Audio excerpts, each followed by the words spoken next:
Hey everyone, welcome back to Secret Sonics. This is episode 165, and it is a recording of the live event that I held last month with Jesse Ray Ernster and Andrew Maury, where people came and asked their questions, and they answered it on the air. And it was a really, really fun kind of community experience, and I think this is just the beginning of these kinds of things. It was really, really cool to see how engaged some of the listeners are and get to hear from them and learn from their questions that were answered by Jesse and Andrew, who are both amazing mixers. So this was really, really fun. We talked about so many things. We talk about being overly self-critical, deliverables, what Jesse and Andrew are actually providing their clients. We talk about Atmos. Jesse shares a crazy story about what really went into mixing Burna Boy's latest record. We talk about analog summing. Is it worth it? How to do what you really want in the industry.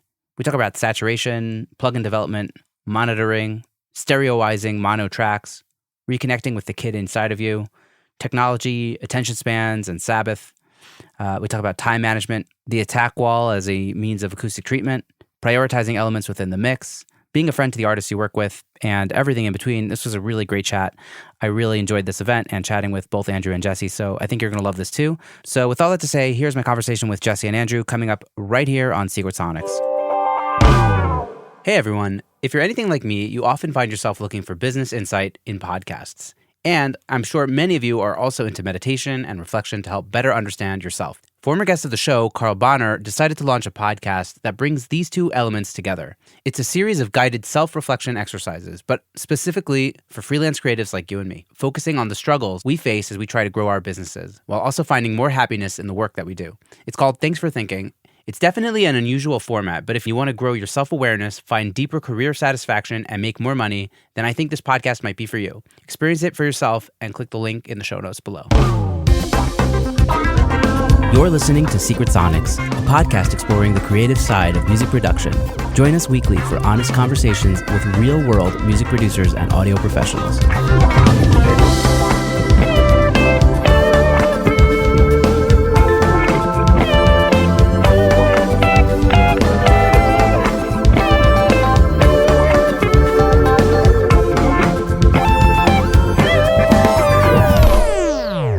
Welcome, everyone. We're going to start by just having a little free-form chat. I have some questions that people sent me in advance, and I have some of my own questions, and I'm sure we'll get into more questions.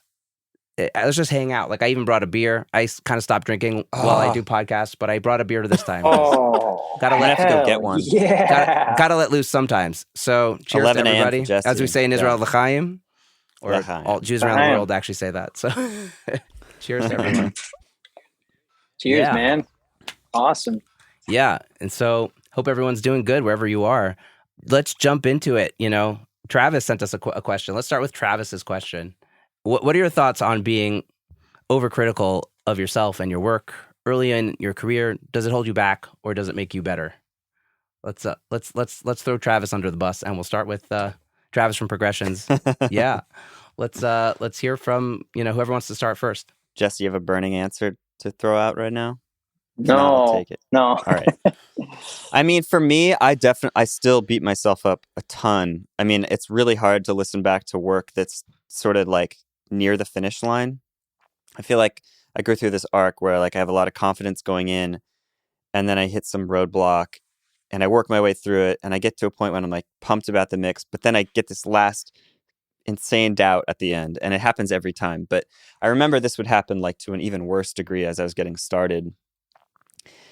I remember like literally dreaming in the middle of the night, like fear dreams about like limiter settings and like just like Oh the my God. visuals of plugins like in my dreams. So yeah, I don't know. All this to say, like, I think you have to harness the fear and just find a way to make yourself really like inspired to like get better.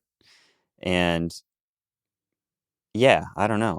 That's kind of my first take, but Like, it's there no matter what. yeah. So let's it use comes it for with the better. territory of being creative. It's like, if you have high expectations of any kind, like you're probably going to hold them to yourself too. And then just the experience of living in the work, it's hard to have perspective. So it can just, it's kind of always there. That's my experience, at least. I'll just comment. I was just talking to Sam Pura the other night, who's going to come up again later. And he was saying like sometimes, you care about the music more than the artist. And like It's true. and then you beat yourself up over stuff that they don't even care about, Yeah. Yeah, or sometimes you care about the fear of your reputation being tarnished by this resulting by having a bad mix get out there. And just the truth is, like, none of it is really going to matter. It's all a drop in the bucket. So there's like these cyclical thought patterns that can just really take you away. And I think that you have to just, not in just mixing, but in life, learn to, take some of it and use it and harness it, like Andrew was saying, but just push the rest aside. It's going to be distractions, and it's really going to be negative and not. After a certain point, the beating yourself down and just this obsessive like dedication to a mix is not going to help, especially if we're talking about like time spent on a mix. It feels like the more time that I spend like obsessing and grinding, like the further it gets from where it really should have been, at least in my experience. Yeah, I think that's true, but it's very hard to rationalize that and move past, that self-criticism. I don't know. Do you have any tips, like you or Andrew? It just takes time. There's no substitution for time. Like Exactly. like I call it the 100,000 hours, or like the 8 to 10 years of kind of just getting comfy. And, you get to the point where the moves become just instinctual and it moves through you, and it's sort of second nature. And you bypass the barrier of having these physical limitations and clicking and needing to do the 1,000 mix moves that actually result in a sound and equate to this finished sounding product. And then you get to that point, and doing the mixes is not so much technical and thinking and overthinking and the snare. It just becomes a lot more fluid, and it gets easier and it gets more fun. And then you can just focus on what's cool and focus on the real challenge, which is dealing with other human beings. Yeah, that's the other half of it. I mean, I've always sort of championed this premise since more and more people have moved to in the box mixing, but I really, really am a fan of just like working for 20 minutes at a time, going to some other song, coming back. The fresh perspective keeps proving to be like the most useful tool to me, at least these days. Wow. And like Jesse was saying, like the tools and the instincts become stronger, or like your use of the tools becomes stronger as you get more experience. But I really think perspective, like we all love music and hear music in a really detailed way. And like our brains are fine-tuned to hear details and like know when something sounds good or bad or right or wrong in terms of mixing. And like, I don't know, you can work for 8 hours and get lost in the weeds, like to the point where you can't even tell anymore what your balance is. But Yeah. go away for an hour, come back, you hear it, you instantly know like, something's too loud, something's too quiet. Those broad moves are the most important ultimately. And it's just about, just getting to that point when you can listen to it effortlessly and not worry about if it's right or not. You're like, yeah, this is great. This listens down smoothly. Like feels like a song, You just want to get to that point. The perspective of time, objectivity. I think that's what we're all going for, is that objectivity. And it's so hard when you get, like you said, like when you're 8 hours into a mix, or like I did recently trying to mix after tuning vocals. Danger zone. Really not a good idea. Yeah. Amazing. Any last thoughts? And we'll move on to another question. That was a bold first question. That was great. Yeah. Thanks, Travis. Big one. Yeah. The Podcasters Alliance. That's right. Amazing. Yeah. So to sum it down, basically, just do the reps, get comfortable, and move past it slowly but surely. Get objective. Amazing. So yeah, let's get another question. Okay, this is from James. I don't know what your last name is, but thanks for asking this question, James. What is a mixing question you each wish someone would ask you? Something that somebody hasn't asked you yet. I don't know. Really good question. Like It's tough, right? Like advice type question. Yeah, or any. I mean, I guess the intention is anything. Something that maybe I haven't asked you, or when maybe Working Class Audio hasn't asked you, or Travis hasn't asked you yet. I would like for a mixer to ask me hey, would you like to have this 64 channel SSL console that I don't want anymore? It's free. I would love to be asked that. Yeah, that's a good question. Went too far in the jugular. Well, let's keep this on the back burner and think if we think of anything. Yeah, maybe we can find a way to circle back. So I'm gonna use the next question and kind of go into one of my questions, which is something I'm super curious about, and I was also talking with Sam Pura about the other day. Someone asked Mark, I hope I'm pronouncing this right, DMB Barks. He asked, what are stems and how do I use them? And it's kind of I guess it's like a basic question, but I'm very curious about file delivery and what's going on with that, because I've been talking with people telling me about how file delivery is totally changing. Deliverables are different now. It's hard to mix into a stereo bus compressor when people are asking for all these stems to add up. What's that like for you guys? And maybe you could talk about what your actual stems look like. What are the actual stems that you're sending out now?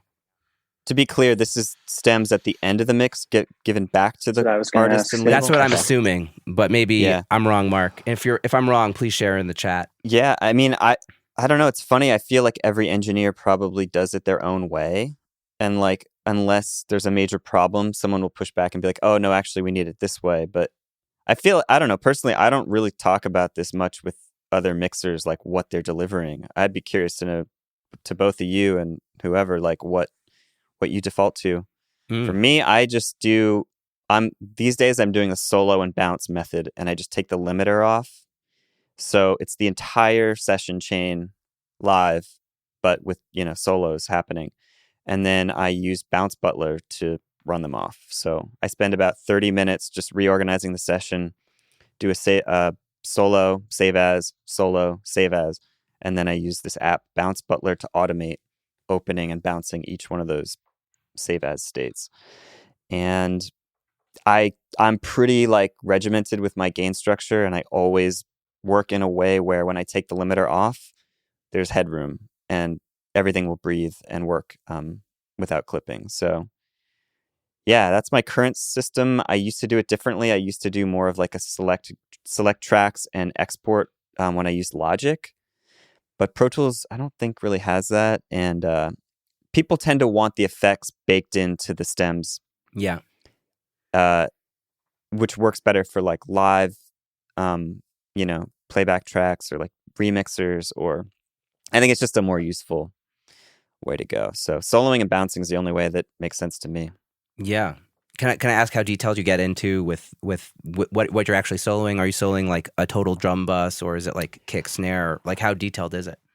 I always go by what I know is going to be influenced by the processing that's there. So like if there's a live drum set with 12 mics, there's inevitably, and it's like a rock track or something, there's inevitably going to be a lot of compression and interaction with all those signals. So to me, it's really futile to solo the kick drum and bounce, solo the snare drum and bounce. That like nothing's going to interact the same. So, and also who's going to be using that? Like why does someone need the kick mics?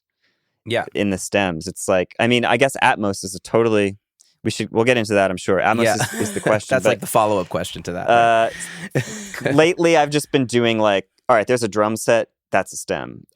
There's all these bass tracks, but they kind of play the same musical part. That can be one stem. If there's some harmonies happening, I basically go by musical idea. And so if things can fit on one track and not mess with each other, that's a stem. And then stuff that's composited on top of that are different musical ideas, different harmonic ideas, those get a different stem. I just go down the line. It's usually somewhere between like 10 and 20 files. Cool. And the only difference on the stereo bus is the limiting for you. Yeah, they all run through whatever EQ or, it's rare that I have such a heavy master chain that it's like gonna really come undone when not everything's running through it, but you lose a little bit of that glue when you listen back to the stems just playing, on their own. Right, but it hasn't been an issue for you. That kind of. No one ever questions. That's so. I just do it that way. Amazing. I love it. Yeah. Awesome. Well, Jesse, what do you do, Jesse? In most scenarios where they're going to be like playing those stems back, even if they had, if they were doing like some sort of TV mix or even like a full, like worst case scenario, like a live performance where they had like full band backing tracks, then in that scenario, the live system, the PA is the coloration. Like that, it's gonna play back and have this live excitement anyway. So yeah. So yeah, I share a really similar approach to Mr. Andrew, with a few contrasting elements. I keep the limiter on because I like to have things kind of push in. Usually the kick will just push in, and I gain stage the whole mix around what the kick does. So having it do that is important for the limiter to stay on for me. And then I send every single like separate track as they sent it to me. So, if they have like 250 stems, I'm going to bounce back 250 tiny little stems. When do you have? I've been. That's insane. How and when do you do that on lots of songs? Oh, I'm curious. It's bounce butler. Yeah. Okay. But I do Overnight. the new mode though. So I don't do save as's all the time like I used to. The new mode, you can just hit bounce butler stems and it'll just open the session one time and it'll just one at a time. It'll just solo down. It'll just alternate and run it through solo and then unsolo, solo the next track, bounce it through, and it'll run all the way down the session. Usually takes like anywhere from 3 to 7 hours per song. What the fuck?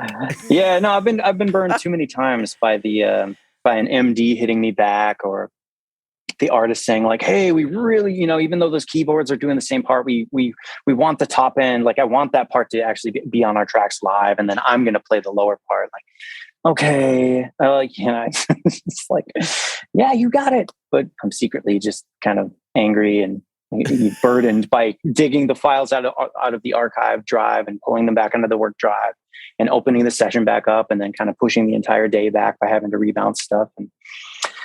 And then it gets convoluted. So I hate redoing things. So I just send them back every possible stem they could want. And now I kind of get the opposite thing where occasionally MDs will hit me and be like, "Hey, this is way too many stems. Could you actually group these and just send me some batched stems?" And I say, "No. You have a DAW. You do it. You can do that. You are the MD. That your job is to prepare the tracks for live.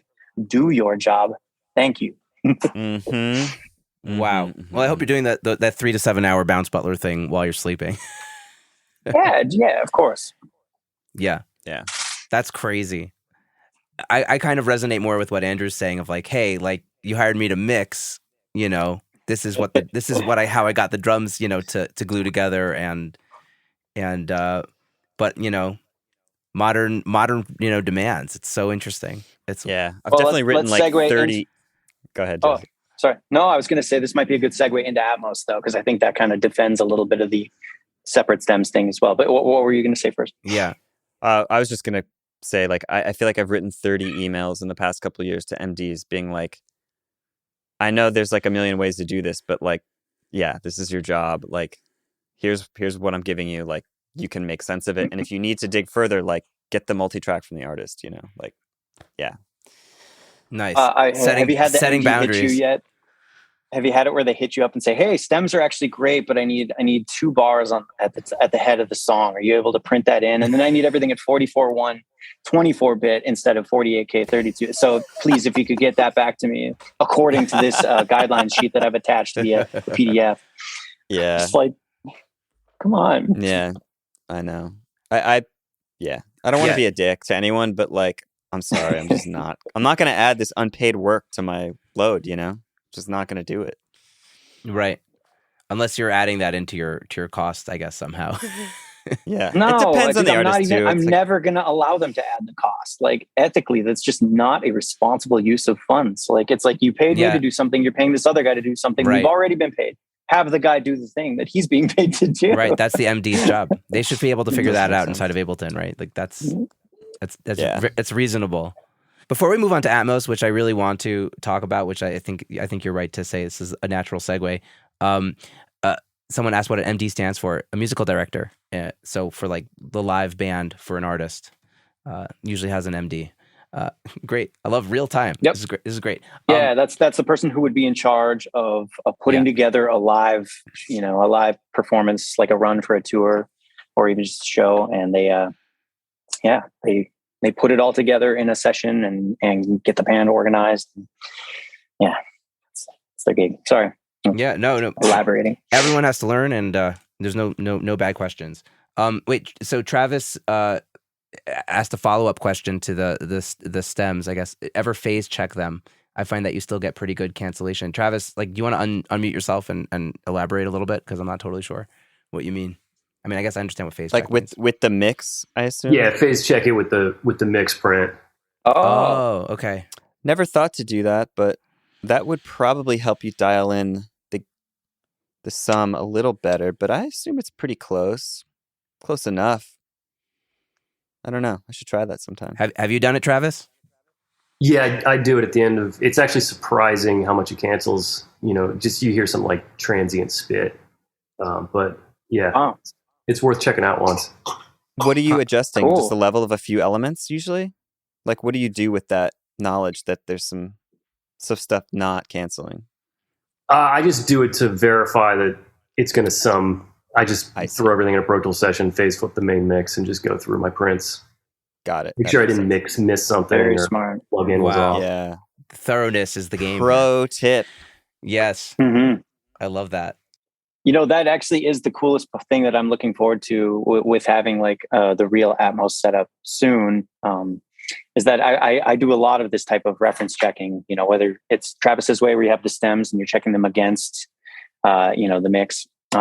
Usually for me, it's checking a reference mix against the stems I've received. And I have to do this thing where I'll like pan what I have over to the left speaker and then pan, their mix over to the right. And then when I hear differences, that's when I have to make notes. And essentially I have to rearrange the beats to kind of match all of the drops and edits that they did when they were tracking to match this kind of reference mix. And I'm thinking it's going to be a really great work tool to be able to just listen to my stuff in stereo here, but also hear the reference mix through like another stereo set through like the sides or even through the rears. And I don't know if I'm speaking just something totally random, if you guys don't do this, if you don't know what I'm talking about, but this is something I don't hear about people utilizing Atmos setups for, because I think it would be just so great. Well, this is a great answer to the question that what you wish people would ask you about that they haven't asked you about. So right, I think we're in. Okay, there it is. We're in. There it is. We've gone full circle. Yeah. Wow, that's really interesting, Jesse. Yeah. So you're. Let's talk about Atmos. I the elephant in not the for room. too long. Not for too long. But so I know you're. It looks like you're setting up an Atmos room with like NS10s like all over the place. Like tell the audience a little bit about what you're doing there. Just trying to keep it cost effective. Yeah. I don't know where to begin to unpack it or unpack the format. I mean, is everybody pretty hip to Atmos at this point? Yeah, it's become a major deliverable, and I guess the stakes are this: it's that you kind of learn to adopt the format and come on board and start delivering Atmos versions of the mixes that you do, primarily with label projects. It's that's kind of a requirement now, or it goes to somebody else, and then you are at risk of somebody else doing it and butchering it, and then everybody in the world hearing that version of the song on Apple Music by default. That's the one that plays. So I think it's important to do it and get it right. So yeah, I dove in about 18 months ago with just learning how to do it on headphones, and my entire journey has been primarily just headphones, learning how to do it on there and learning how to get the virtual spatial audio mix and the binaural mix sounding really great in headphones. And yeah, it's been a journey. It's gotten a lot better. It's gotten better. Nice. Yeah. Well, I think when we first chatted about it, Jesse, you were quite skeptical. So I was almost surprised to see you get on board. I know that you were working with someone who was like at the time helping you like finish your mixes to be Atmos like acceptable. Mm-hmm. But now you've decided to do the whole thing yourself, basically. No. I still work with Gerhard. He still masters all of the Atmos, because I just feel like that's a totally different way of thinking. Like, even more so, there's the difference between mastering and mixing a stereo recording. I think that the difference between mastering and mixing Atmos is even greater than that. There's a lot to think about. There's, matching the time code of the original master file that's in the system, at DSPs and streaming. It has to match that. And, not to mention the complication when you think about crossfades and gapless playback from song to song on a full album, which if we're talking about like the back catalog of the Burna Boy stuff, which we did all of that in Atmos late last year, it's just like, it's a nightmare and a half. It's not just dragging, 15 songs into a session and mastering and letting them kind of overlap. Like, that's a piece of cake. But this is, a session of ADMs that are, 150 tracks each, and they're overlapping, and then you're having to print them to this. Like, nope, no. I don't want anything to do with that. Plus, Gerhard's system is so, it's just in tune, and he hears things great, and he spends a lot of time matching the fold down, the folded down Atmos to the stereo master, to the binaural version, to the spatial audio version, to the, full Atmos system version, to the, to the 714 version, to the 5.1. Like, he jumps around and gets them all. He makes sure it's not a compromise on any of them, and gets them all right. Wow. Yeah, it's and that's just time I don't want to spend. I don't. I want to get into the musical. Listen, you spend enough time like bouncing stems, so that's that's enough. That I do. Wow. Long rant. Okay, so let's talk about the deliverables, with Atmos in mind, which we're kind of getting to. Your 250 stem bounce, and what are you actually delivering for the Atmos itself? Yeah, well, it's an ADM file, which is like an intelligent wave file. I guess that's my interpretation. I don't know at all what's going on there, or what that's all about. I'm sure Andrew actually has a little bit more knowledge as to the file type, but yeah, you deliver one ADM is a song file, and it is a dot wave technically. But yeah, it's huge. Like, every song is a few gigabytes in size, and that's what you send in. And it's great. That part is pretty easy. I think maybe the more interesting thing that we could touch on, that Andrew is actually getting really good at, we were speaking about this a few days ago, is what you do to start a session, dumping in your 20 to 120 stems from a stereo mix session into an Atmos session, or you're just mixing it from the stereo session. But however your workflow is, there is no master bus, right? So everybody's coming up with these great ways to get it to glue together and to get this kind of melding distortion. And that's been like the main challenge, is to recreate that. Mm-hmm. Maybe Andrew, you could touch on some of those cool techniques you've found. I've been silent for a reason. I have not set out to take Atmos seriously yet. I know I need to, but I haven't done it. And I've basically just been sitting on this whole topic for like Jesse's got going a year and a half ago. I'm still just like skeptical of it. And I think the problem with me is like, I just haven't had an experience yet where I understand why this is exciting. Mm-hmm. And it's a little tough being out of LA, because I think LA has a lot of people getting into Atmos. And I'm in New Jersey, New York. And there's just not really many places to go to like hang out and talk about Atmos with people and hear it. The move that I'm making right now is to try to get myself with the program is Sterling Sound in Edgewater, New Jersey, which is right over the river from New York City. They now have an Atmos rig in Chris Geringer's mastering room, and there's a new employee who's basically like the head of Atmos Sterling Sound now, and I'm trying to connect with him and get into some routine where I can do something similar to what Jesse does with Gerhard, where eventually I'll wrap my head around mixing Atmos, and then hopefully collaborate with someone like a Sterling Sound, who has a real rig, and I can go over there from time to time and fine tune important mixes and learn. I just recognize how much there is to learn, and not only is it like learning it, but it's like learning it as everything changes, because everything is changing really fast, including mix techniques, the renderer itself, like the consumer end product, wow, the consumer like technology, the AirPods, the headphones. All of it is changing so fast. It's like I feel like any energy I put into it is just going to be irrelevant in a few weeks. So I've just been waiting for this moment where it feels right to get into it, and just sort of watching from the sidelines. That's been my approach. But yeah, props to Jesse for just diving in and getting dirty with it. It's like the early adopters versus the what's the next stage, but like not the LUDs, but somewhere in between, kind of waiting to see what happens and potentially jumping in eventually. Andrew, are people asking you for? I'm assuming people are asking you for Atmos deliverables. What does that look like? Well, not really. I mean, this is partly what has me skeptical, and Jesse probably has a different experience. I'm sure every mixer has a different experience based on like just who their clients are and what's going on. But like, no one has yet to ask me, "Hey, can you do the Atmos for this?" It's usually, "Hey, can we get stems for Atmos?"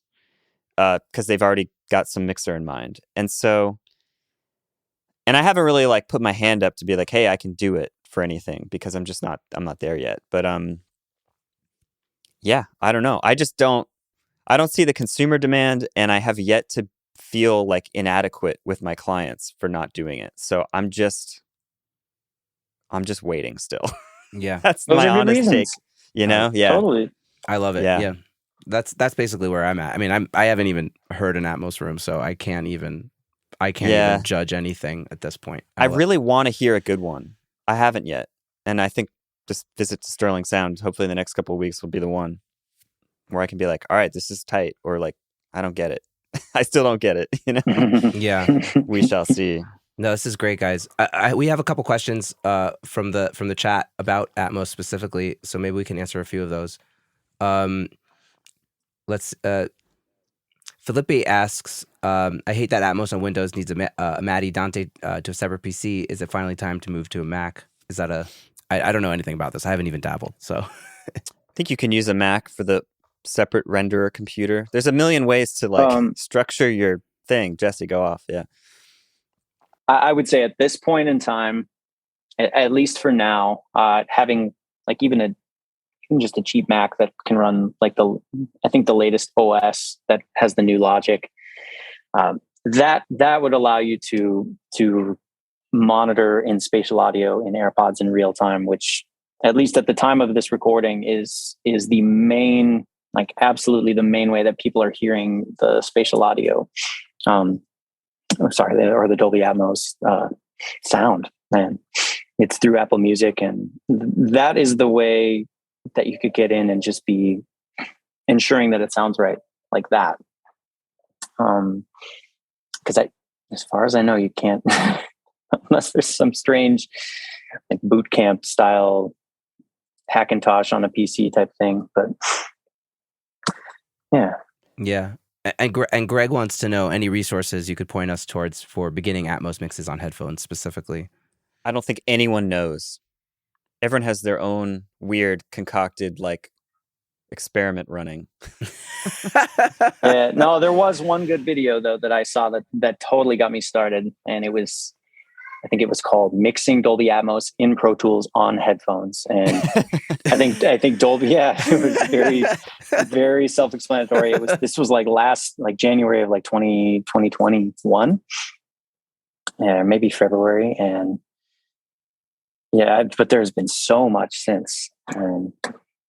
But I'd say to anybody getting started, like just go to Logic. I see a lot of my peers just going to Logic to do it right, because it's really frustrating. The main deal is that if you're mixing through either in Pro Tools or whatever, through this Dolby renderer, you're listening to their version of Atmos. They're like their playback. And forgive me, anybody who knows this stuff is listening to me, and my language about it is convoluted. And I don't know how a lot of it works, but I know this: the Dolby Atmos, like the binaural renderer, which is this whatever Dolby software is that you monitor in the box, it sounds different than the sound that you're going to hear later when it comes out on Apple Music. That is spatial audio. Spatial audio sounds different. It's like a different engine that plays the Atmos file.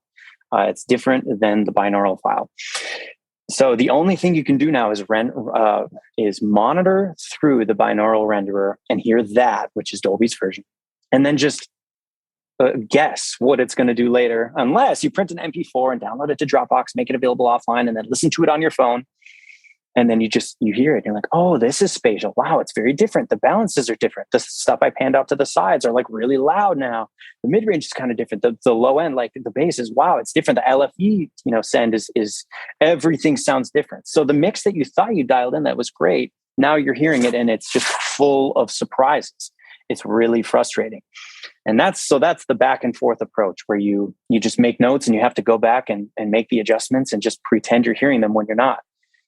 Or you just use Logic and then you can hear them in real time. So I would suggest that is just the way to go right now. Yeah. With Logic, with a little drop-down menu, you can choose to hear the Dolby renderer or the Apple spatial render in real time from the DAW.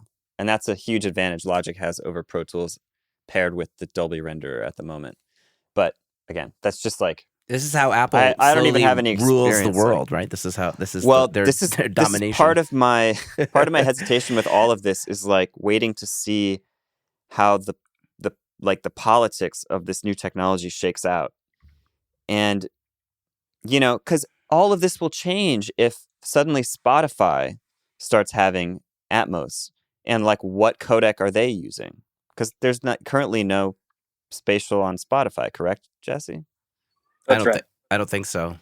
Like, I don't know. All of this is such a moving target. And yeah, it's wild. It's totally wild. Man, we're living in weird times. One last question on Atmos, and then I promise we'll move on. This is from Travis once again. Question for Jesse. You learned Atmos on headphones. I've spent a lot of time talking to Atmos guys saying you can't learn the format on headphones, and he disagrees. What are your experiences? Was it super frustrating to learn on headphones? No, it was great. I mean, every single mix, I've done, I don't know if it's been like hundreds, but definitely over like 100 songs in Atmos now with Gerhard. And every single time I send him a song, we have a phone call afterward about, what moves I made in headphones translated to the speaker system and which moves didn't. And every single time we tightened up, I tightened up my understanding. And we kind of tightened up our operation to where I can put the headphones on now and I can drag the virtual orbs of objects around and by listening and just imagining, I think it's pretty close. It's pretty close. So, and we've had many of those mixes featured on like the spatial audio selects playlist and the highlighted playlist of great spatial engineered songs and and stuff like so I don't think that it's not working. I think it's I think it's great, and it's a way to get into the format. And for me, this was not like a labor of love, like a passion for new tech. Like, no, I'm not that guy. This was a strictly like a survival move. It's like inflation, living in Los Angeles, pandemic, like it is very expensive to live life. And I have 2 kids, and like, so I need to learn this format because I'm trying to provide a food and survival and make a good life for the kids. So like, I learned the format in order to bill more. It was strictly a survival move.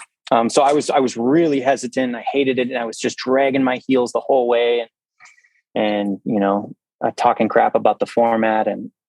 But I will say now, I don't know if I have come along and become less stubborn, or if spatial audio has been like they've been turning the gears behind the scenes and making the algorithm just sound better. But like, I listen to spatial mixes now in AirPods, and it is completely captivating. It just wraps around me, and I am in the song.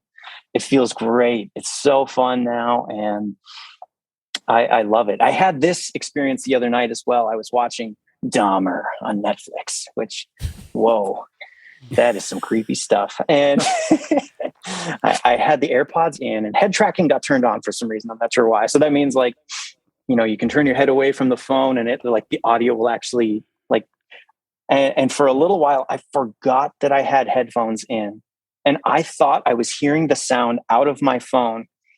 because I set it down on the bathroom counter to wash my hands. I was still watching the show, and I thought, what the heck is in? And I realized I took my headphones out. I had not been hearing the sound out of the phone.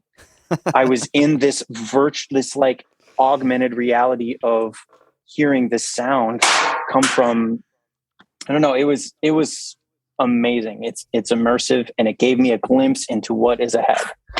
And what is ahead is a really, really convincing, captivating, brilliant sounding, immersive sound experience. It's this amalgamation between reality and this just synthetic, fake little world of what's going to be going on in the glasses. Not to mention, you guys, once we get these Apple glasses, we put those bad boys on, we're going to have Pro Tools right there. We don't even need that stupid computer monitor in the room. No desk, no monitor, just these, and a big smile on my face. Let's go. Have you guys seen Upload yet? Oh my God. No. Oh my God. It's a very, this show gave me an existential crisis, like the first episode.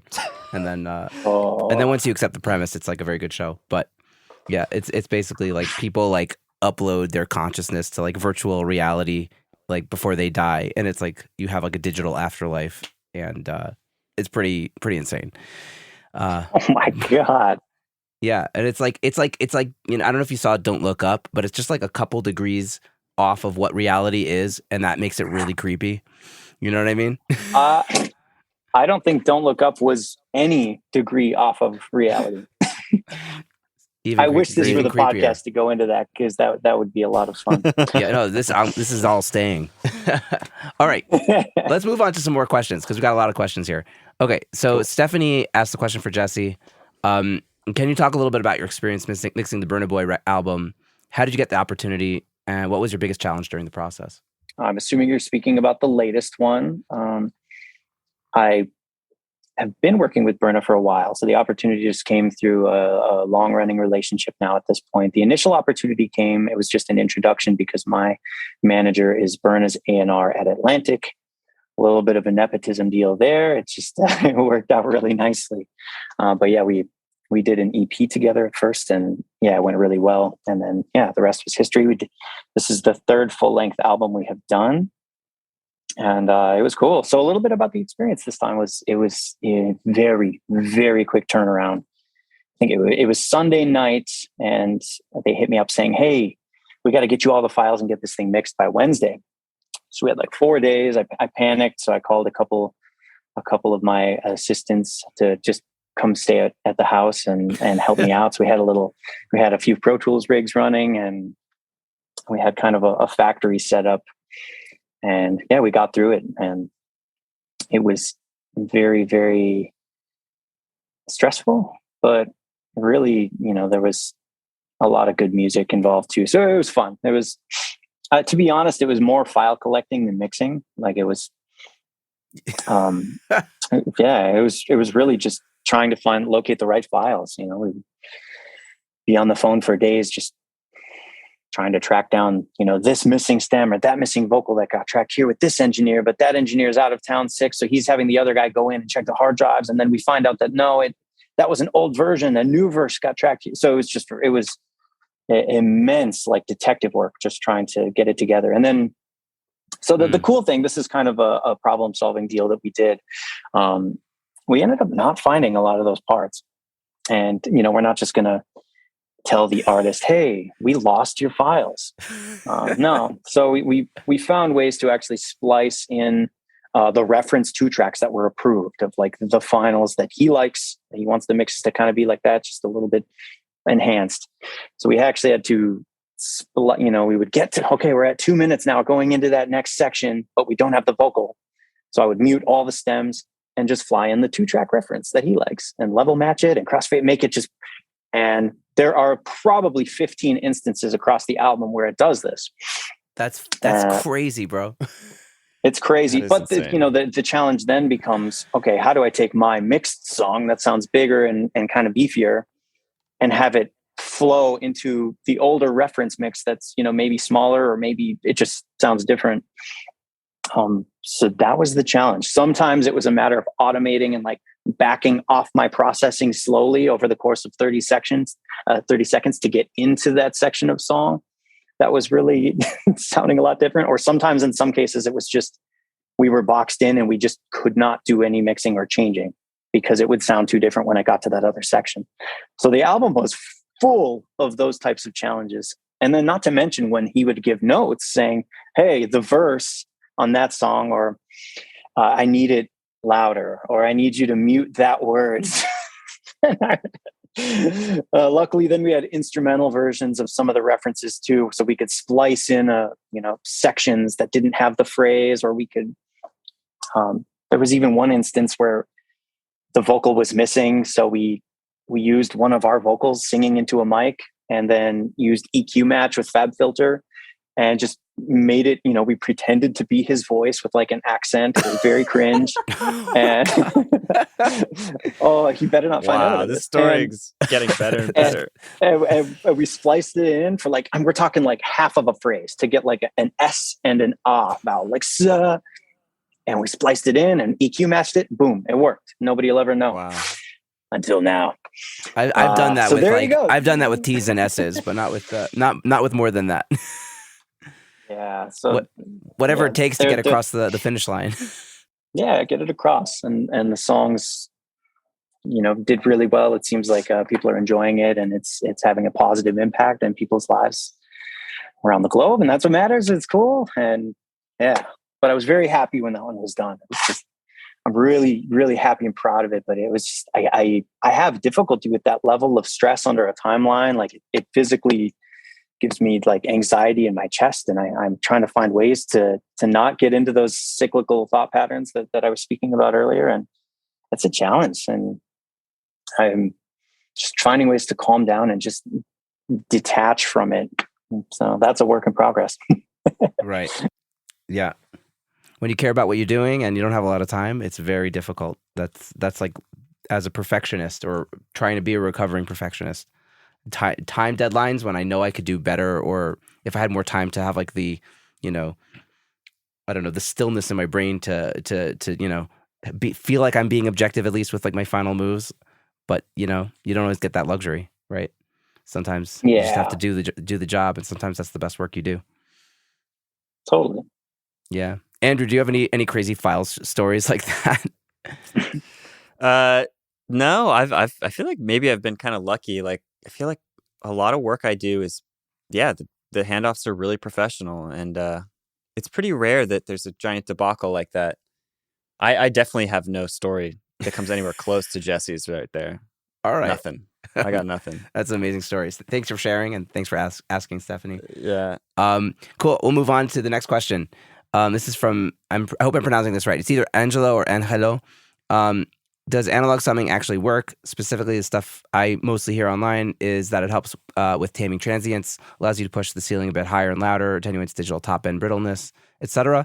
I'm curious, as a sound engineer who's currently mixing in the box, is it worth the investment?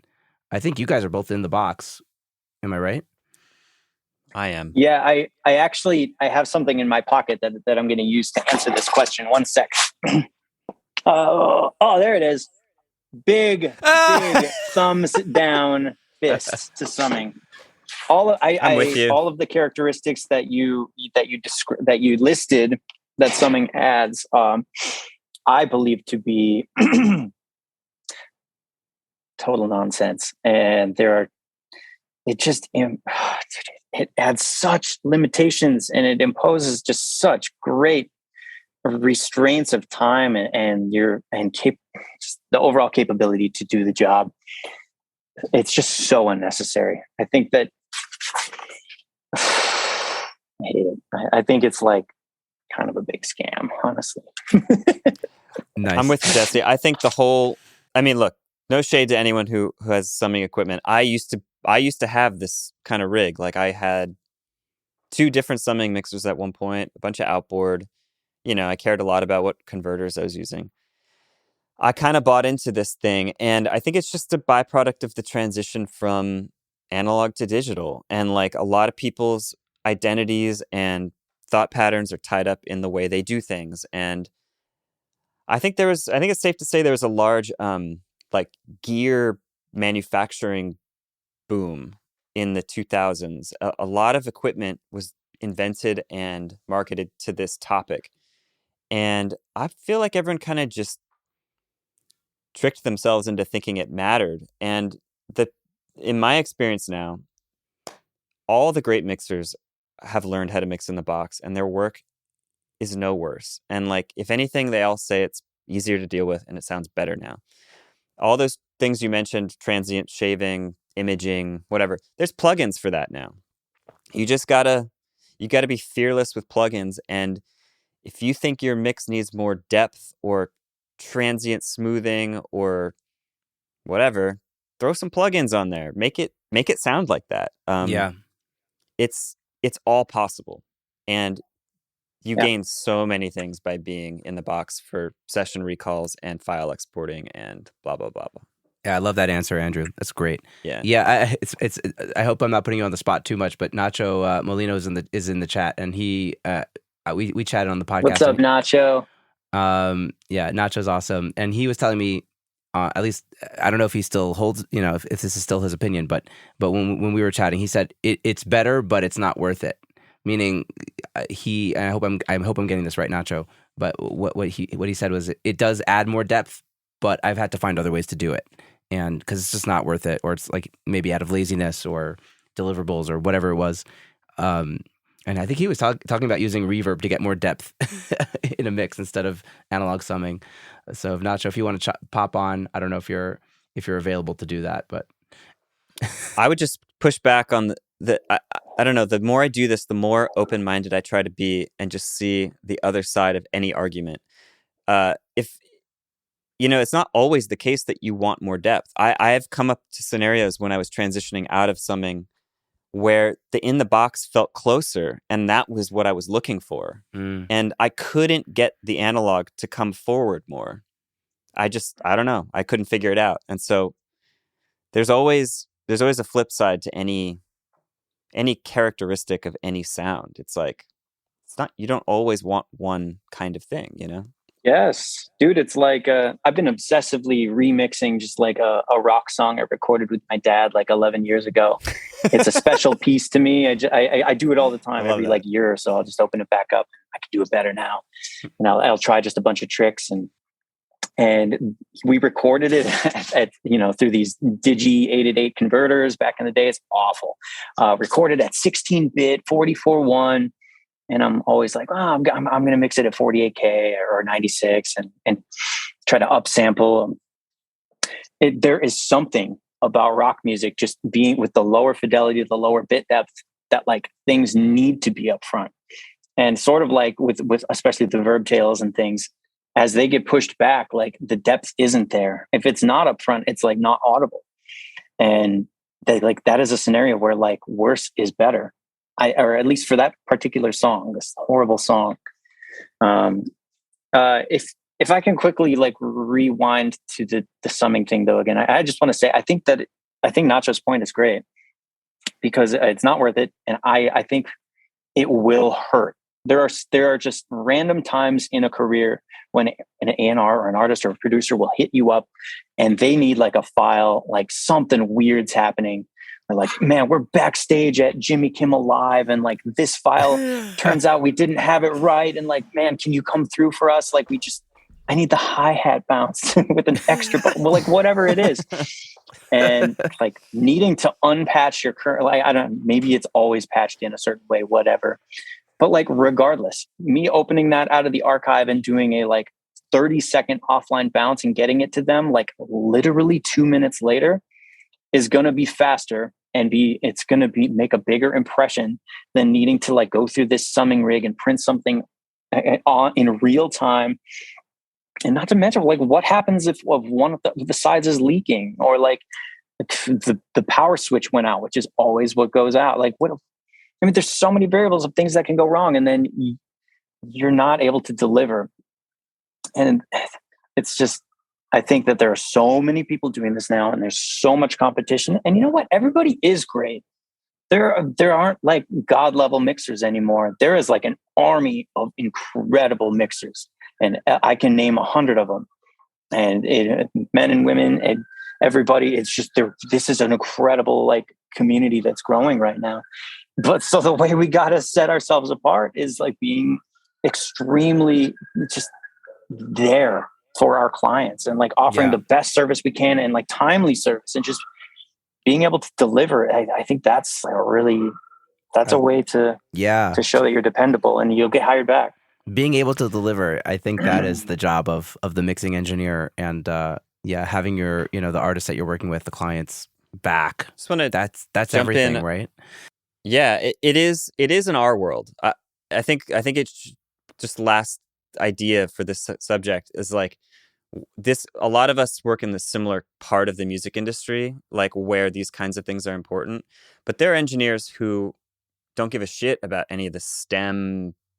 It's like they're way more into the craft and they work with like different kinds of artists and maybe high fidelity is everything to them. And like for those kind of people, maybe summing is like their world, it's like they just don't vibe with the computer. And so it really just depends on what you need and like what is your business or like what is your like musical spirit like depend on? Like what is progress for you? Like what is success for you? And it's just everyone's different. And these are all tools and they're all cool and they're made by people who care a lot and like it's all good. But yeah, when it comes to mixing a lot of artists and the pop world where things move fast, a little reckless sometimes, like in the box is the zeitgeist right now. That's the way to go. Yeah. Yeah. And Nacho responded, he's here and he's still in the box and happy. Just that FYI. Glad to hear Nacho. That's the response. Yeah, totally. And that's like another thing I'm always harping on this podcast of like, you got to do your thing. And if your thing is analog summing and like, working with bands and vintage studio and analog tape and whatever it is, like, and that's your thing and that's what you're going to be passionate about and get you in the studio every day and like do your best work, then that's totally legit, like Andrew was saying. So yeah, whatever it is, that works for you. But is it worth it? If you ask Andrew and Jesse, they'll say no. Big in like the box, Andrew said, not for what we do.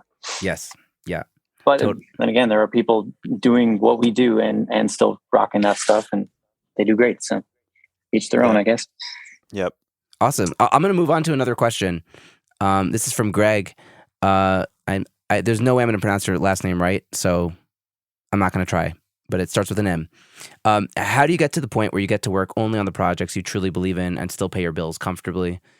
In other words, you aren't taking jobs that are just to pay the bills and mostly, I think I'm already vibing the answer on this, that pay the bills and mostly don't have any long-term benefits. Currently, I have to wear a lot of hats in the music industry, but I'd like to narrow my focus to production side of music without sacrificing my income and livelihood. You guys have answers for that? Thoughts on that? I can relate closely to that because that's what I did. I was a gigging musician and a music teacher and sang at weddings and taught recording classes and was trying to record bands and mix. And there's a bunch of other little gigs in there that I don't even want to talk about. And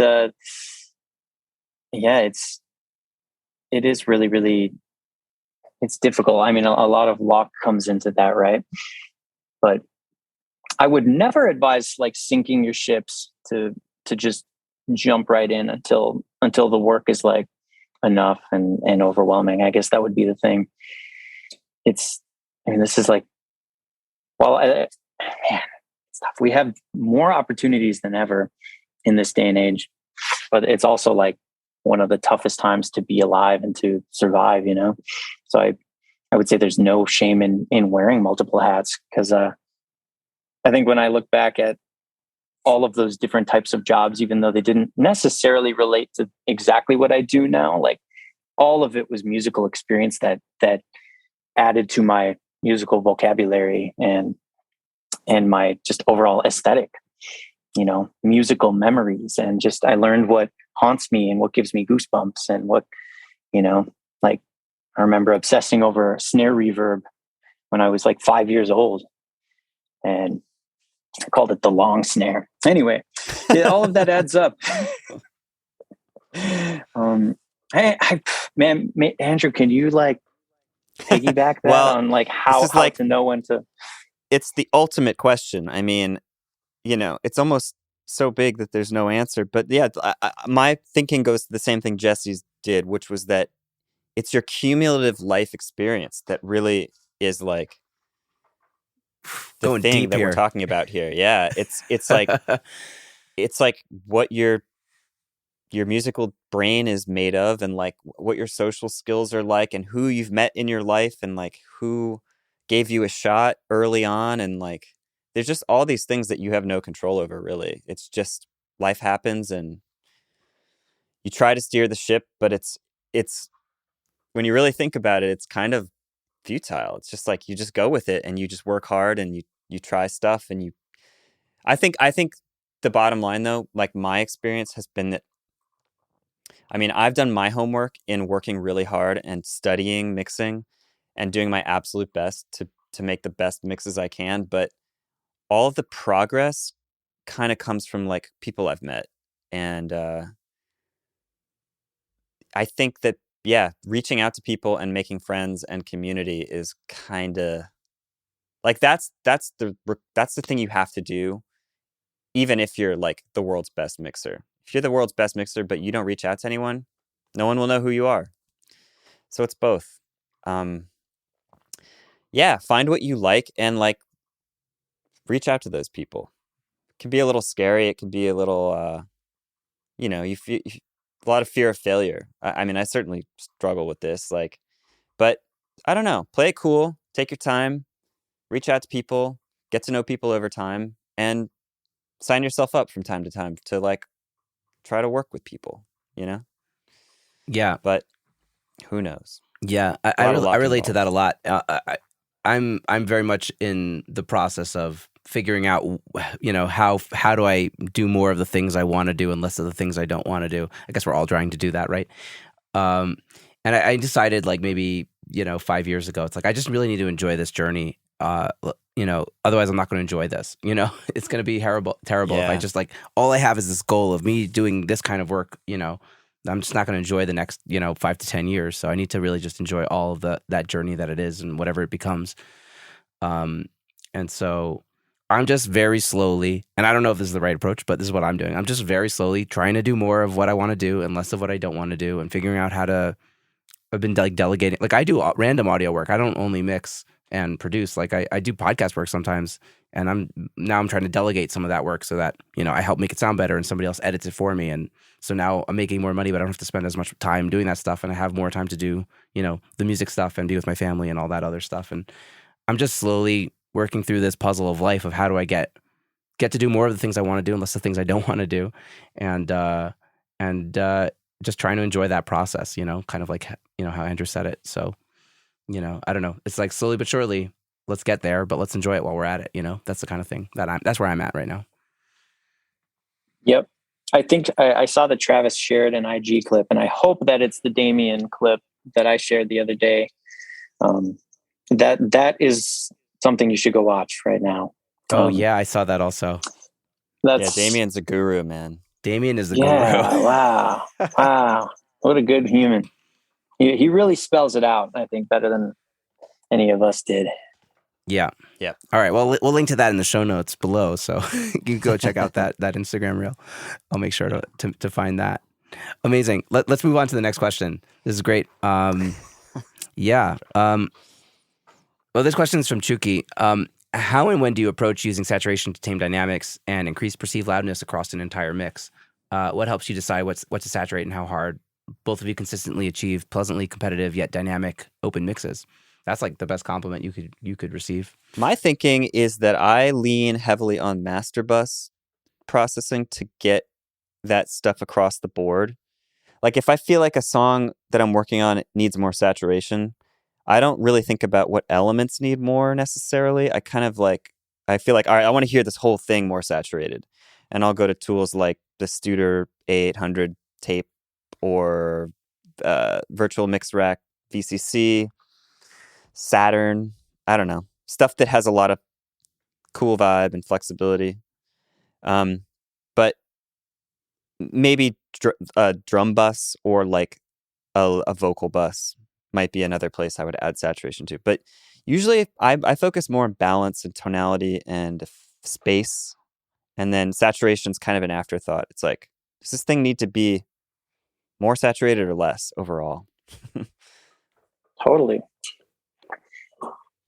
Andrew's kind of the king of saturation. That's one of my favorite. Seriously, that's one of my favorite things about your mixes. It's like better Chad Blake, you know. Oh, no. It's like you and Greg Scott both do that just crunchy drums thing. That's just so. So for me to answer this question, I'm like, whenever I try to do that, I'm always like copying you and Greg Scott. So I don't have an answer. So, well, I'm trying to copy Chad Blake. So, what'd you say, Andrew? I didn't hear that. I mean, I'm just trying to copy my heroes. You know? Yeah. Rich Costi, Chad Blake, whoever. The dudes. Yeah. The dudes. Just Alan Mulder. Open up the Omega plugin, Omega N or Omega TWK is my favorite, the Omega tweak. And put it on a snare top, you know, instead of a thwacky, transient, like just pokey, stupid, dark sounding, like dry. How many adjectives can I come up? Instead of just the shit snare sound that you have, you put that thing on and you turn it up and it adds. This isn't your grandma's crunch. shitty snare drum.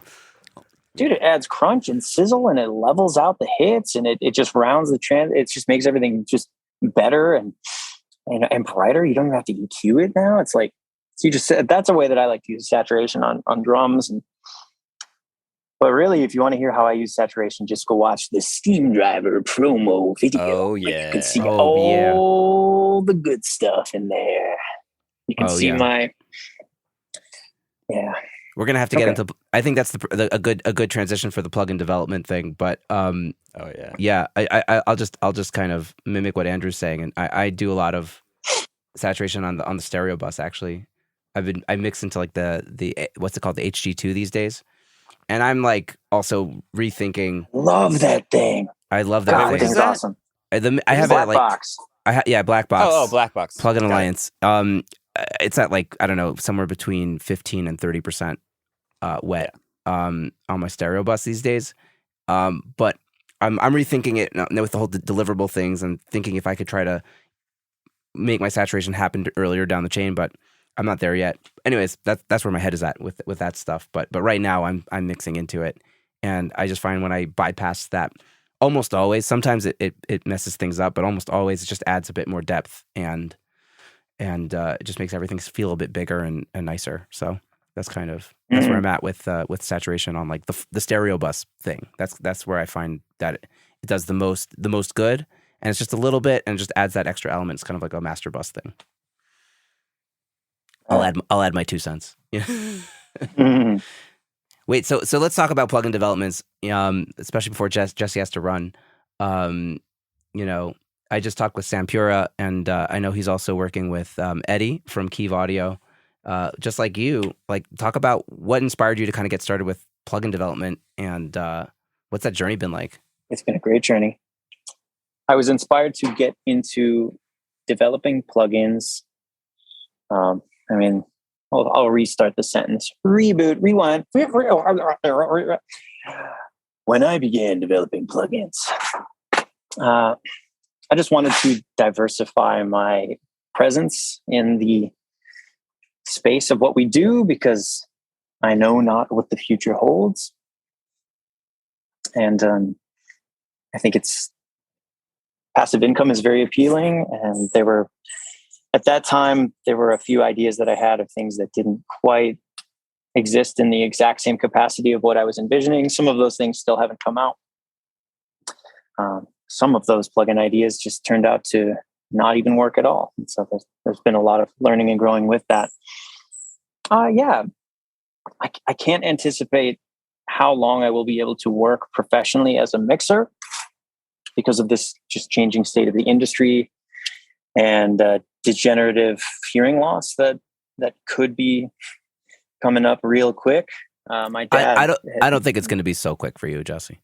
Have faith. Oh, thank you. Yeah, my dad lost his top end pretty young. Like I think around 50, it just all went.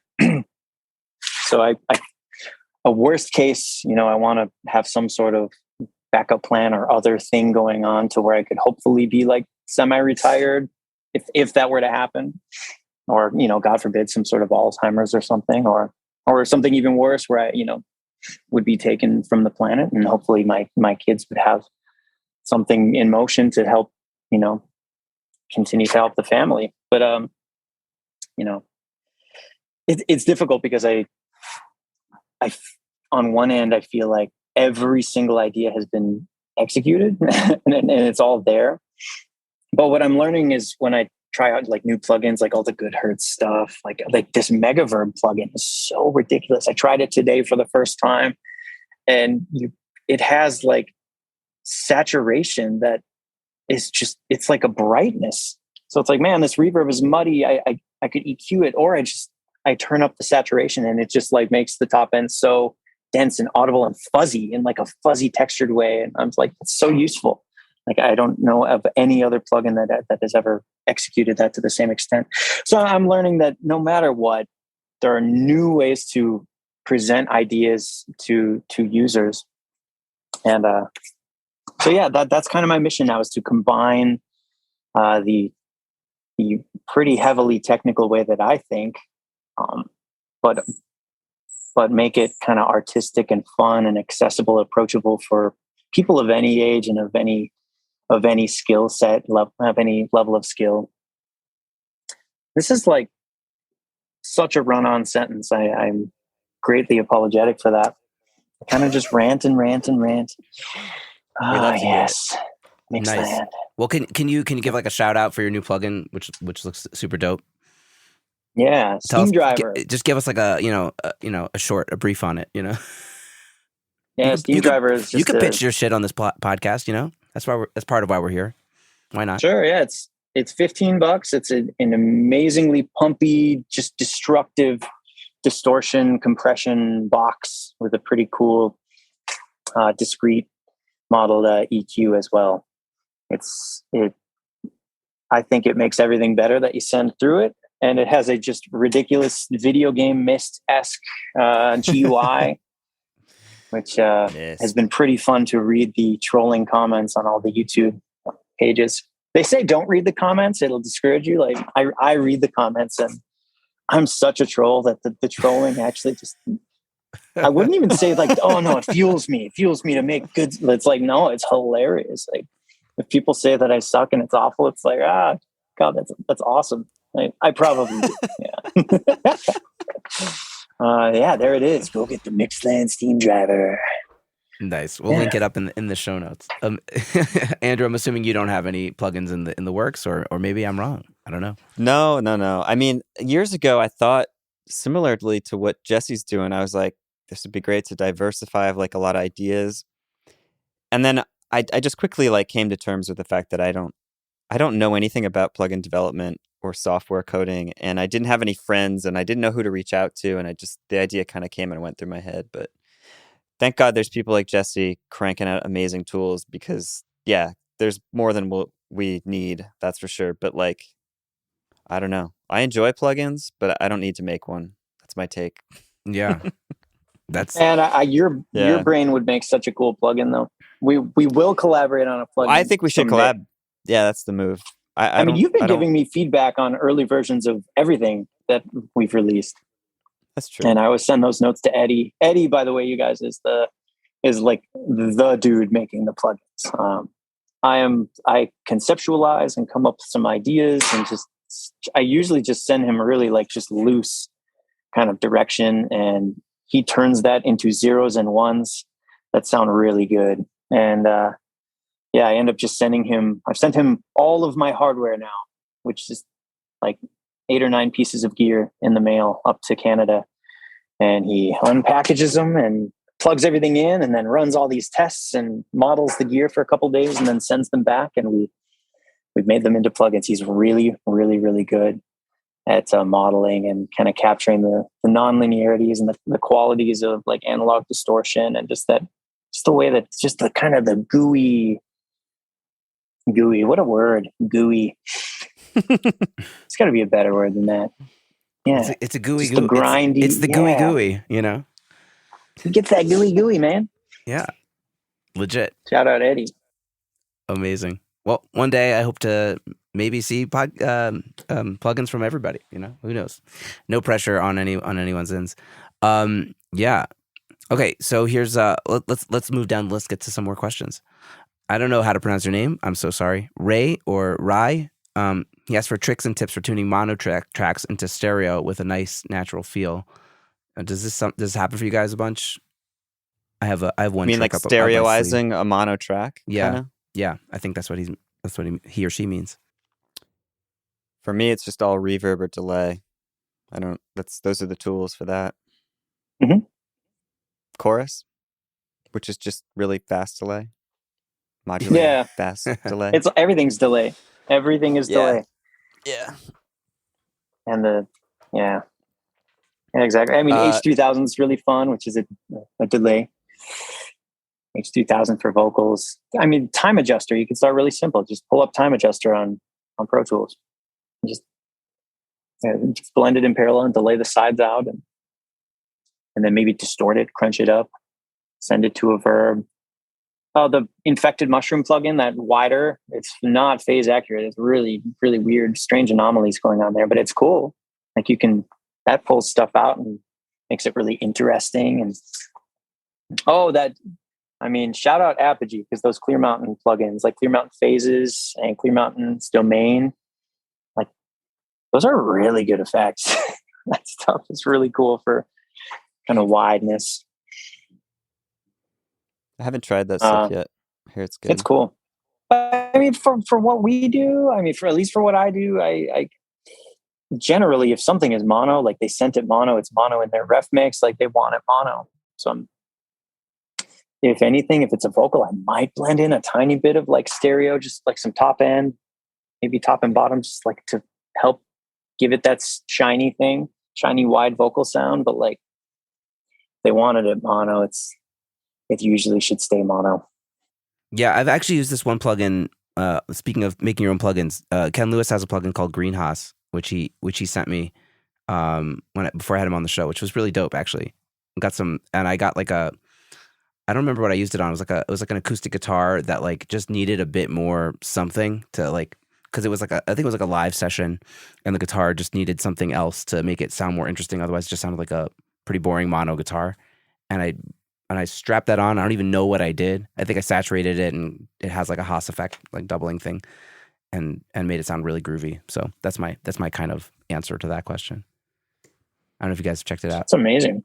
I just looked it up. The GUI looks like a Nintendo game.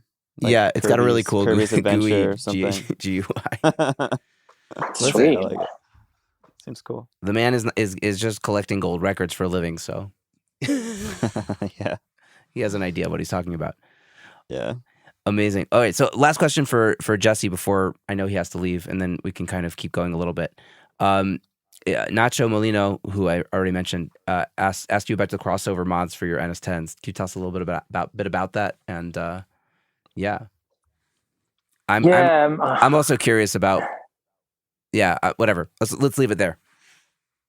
Yeah, I'll preface by saying I'm off that wave. I'm no longer endorsing the crossover mod. I wrote a whole blog about it. It's like an NS10 mod guide. It's beautiful. I spent all the time putting together the instructions and the pictures and the diagrams, and I have scrapped the idea altogether and undid the mod on speakers that I have.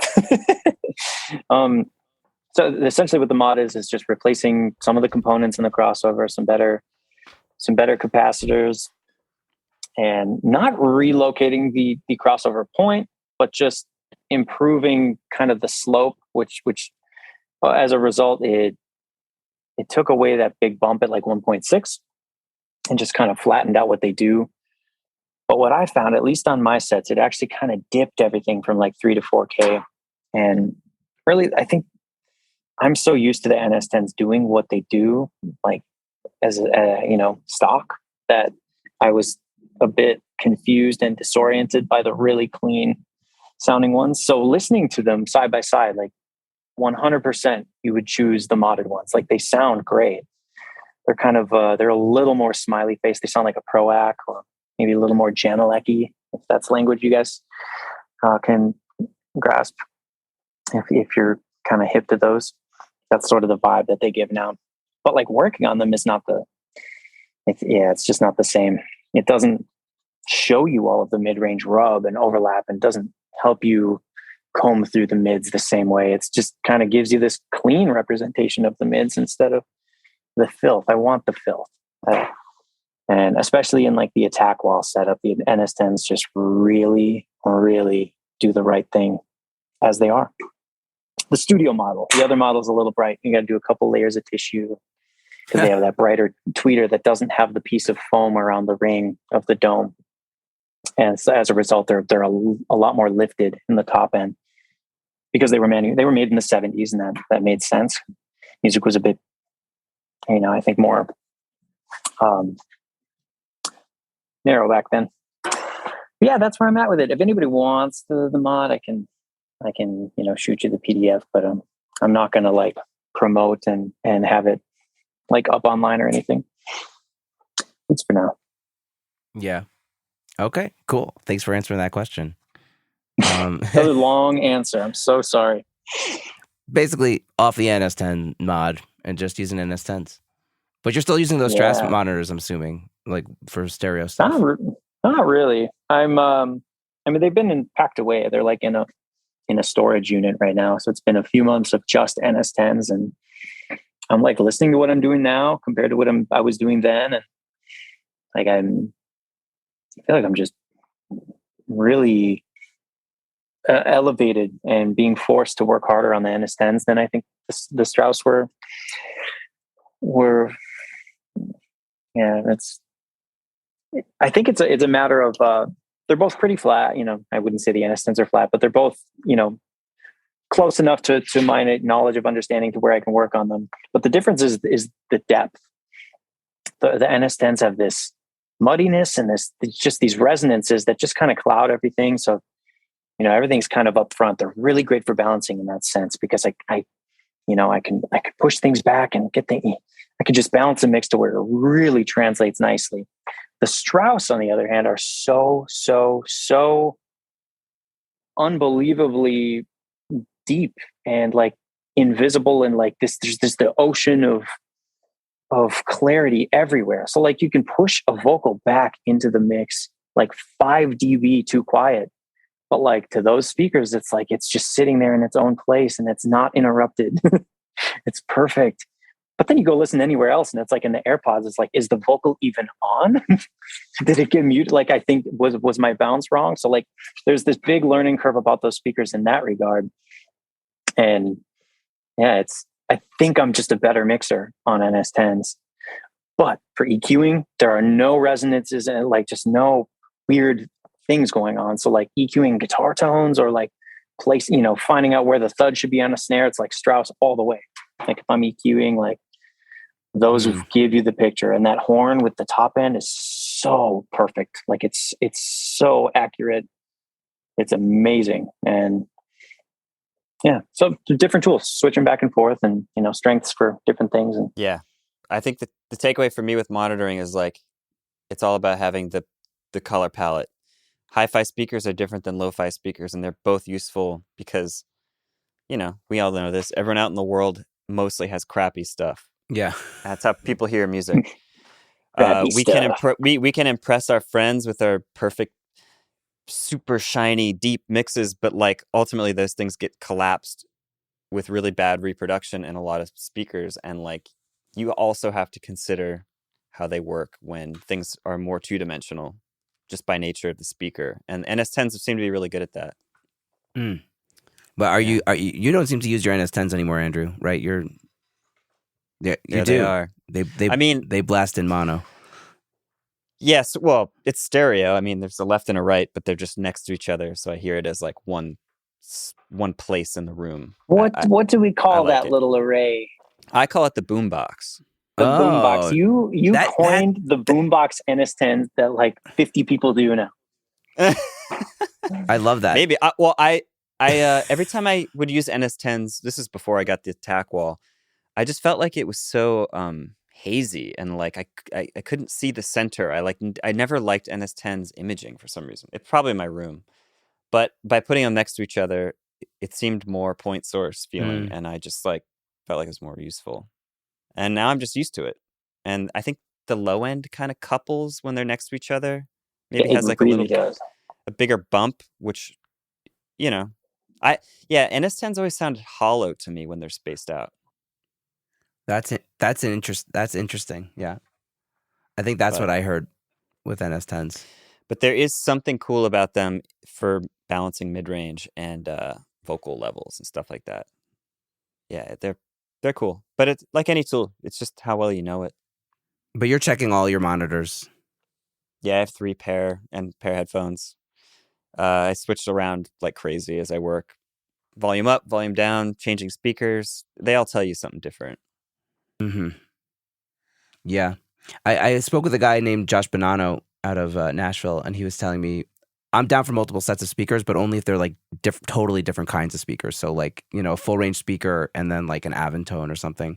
Not like he doesn't see the point in getting like 2 different like full range speakers or whatever. But I think you're using multiple full range speakers, right? They still give you the Amphions and ATCs are both, wide bandwidth hi-fi, but they still sound different to me. Yeah, I compare them to like lenses on a camera, and I really know almost nothing about photography or whatever. But that surprises me. I mean, I don't know. I have an iPhone. I take pictures. Like I like taking pictures, but I don't know much about real camera gear, But speakers are like lenses. They have a different flavor just by nature of what they are, and you can perceive the music through those lenses differently and learn more about what you're working on. That's the way I see it. You get different information from different lenses, Yeah. Respect. Yeah. Respect. Hell yeah. Right now I'm only on 1 pair of monitors. And I've tuned my headphones to kind of sound like my monitors. Nice. Yeah, I use like the RME. I'm on an RME interface, and that has the total mix, which has like you can like EQ your output or whatever. Anyways, so because these would be unusable without that. Let's put it that way.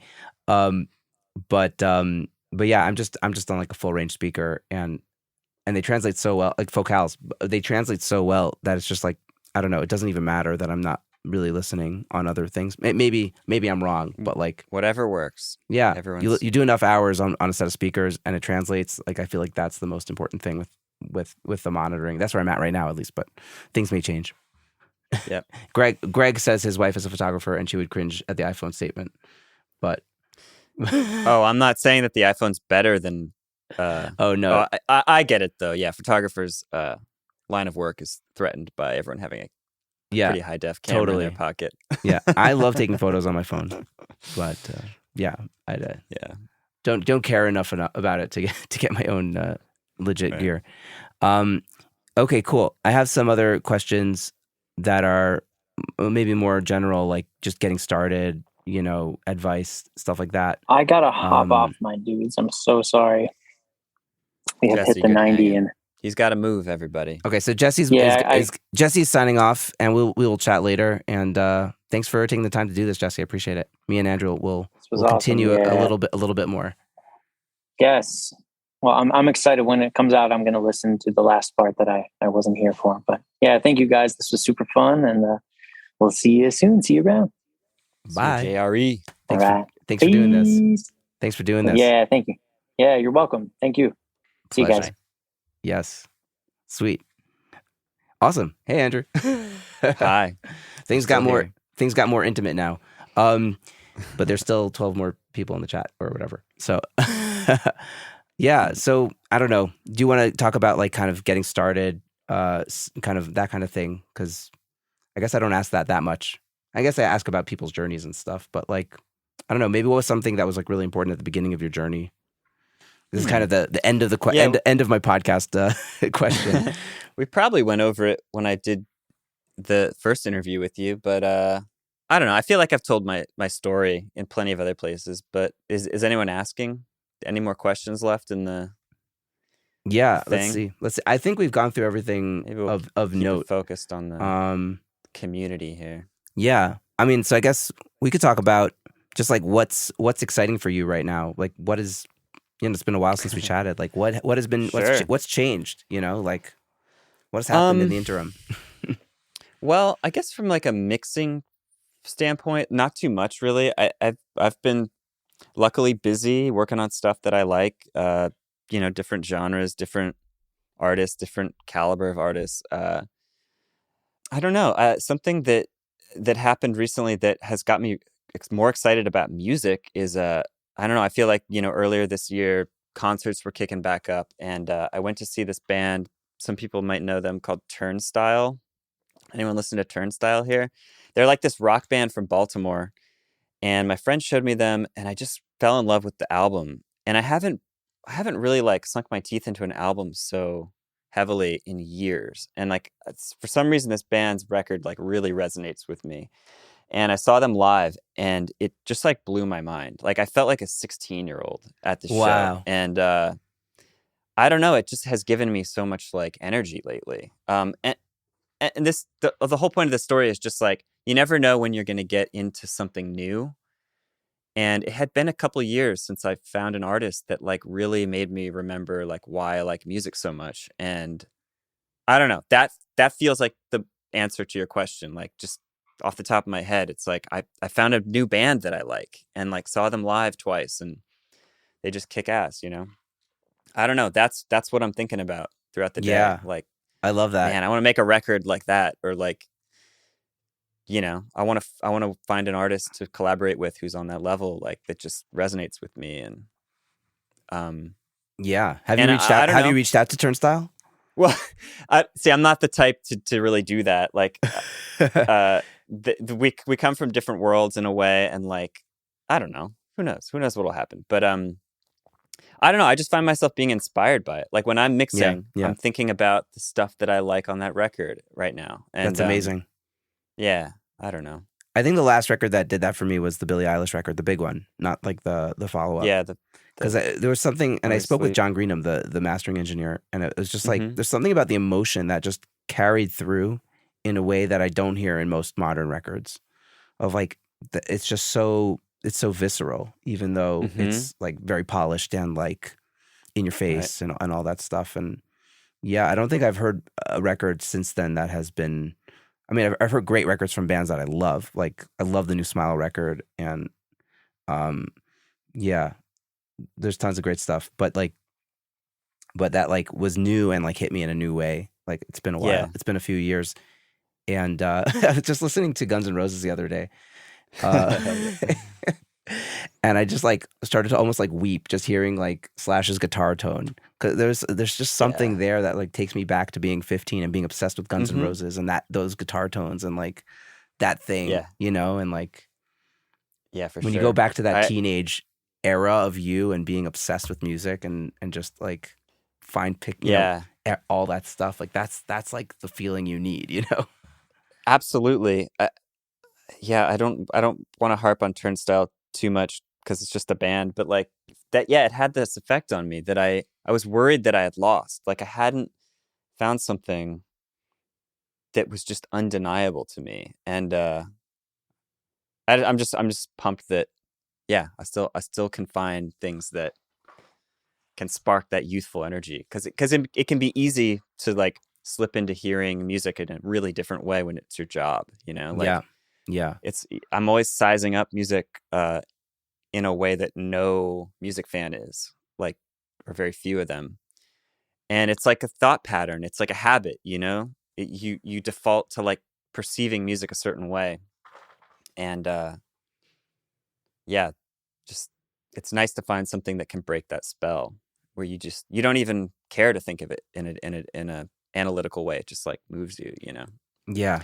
And I try to remember that and like project that through my work, because that's the whole point of mixing, is to make fans of these artists like feel things when they hear the music. Yes. And that's what's really important. Yeah. It's so hard because we go down that road of of the technical and the how do we make this sound better, which is like the opposite of how do we make this feel better. And there's no right answer for how to make something. There's no right answer also how to make something sound better, but there's absolutely no way to make like how do you describe to somebody how you make something feel better? Like I don't know. Like you just have it's to. really hard. You It's just the have to intangible. feel it. Yeah. Yeah. I wonder if there's like the reason why we're not inspired more by music like that, the way we used to, beyond like the fact that we listen to it like this, like I think it's like an attention span thing, and like I think there's a lot changing around us and inside of us. But yeah, you're right. Attention span is a big thing to do with it. I think like when we were kids, we just had so much time to listen to those CDs and just totally feel whatever we were feeling about everything else that was going on around our lives and stuff. And now we constantly have something to think about or be distracted by, or like we don't have a headspace of where we can just embrace the music. You know what I mean? Like right. Because the device that plays the music is also like the entire world. Like you can just navigate anywhere on the phone or on the computer. Yeah.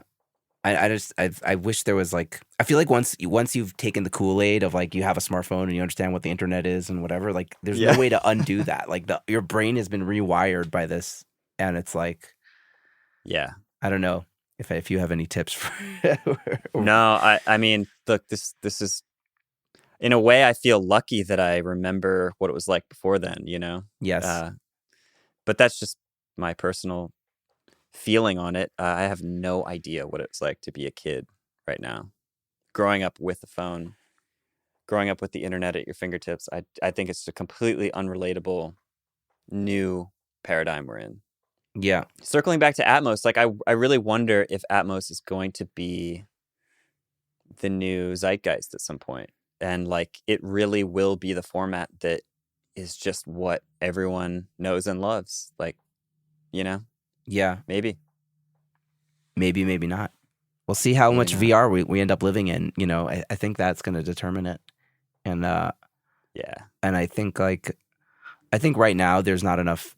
The consumer doesn't care enough that it should matter. But who knows how far they'll push it? You know.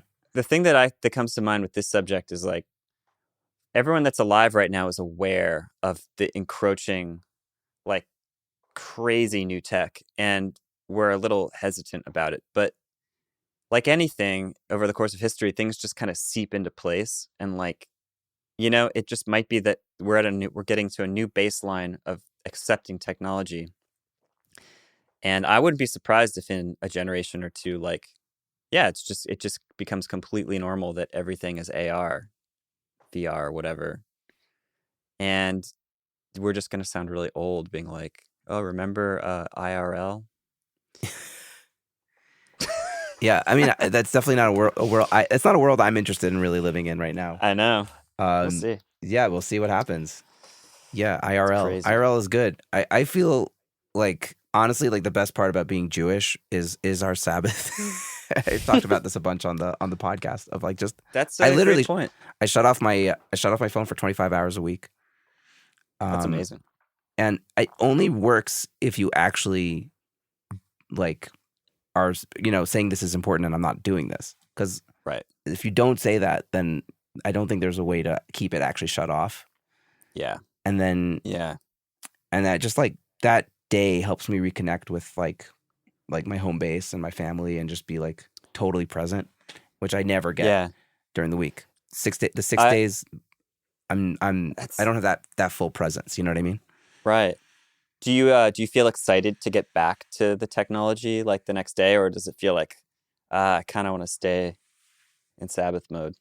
I get excited about the serotonin hit or whatever it is when I'm going to turn my phone on and see how many WhatsApps I have and who responded to my emails and I definitely get like a little bit and then it's over. You know what I mean? It's like a 2-second thing.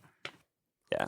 But until I turn it on, like I'm good with extending it. You know what I mean? For a bit. Like I know a lot of people like in my world are very anxious at the end of a day of the Sabbath and to get back to it. And I don't feel anxious.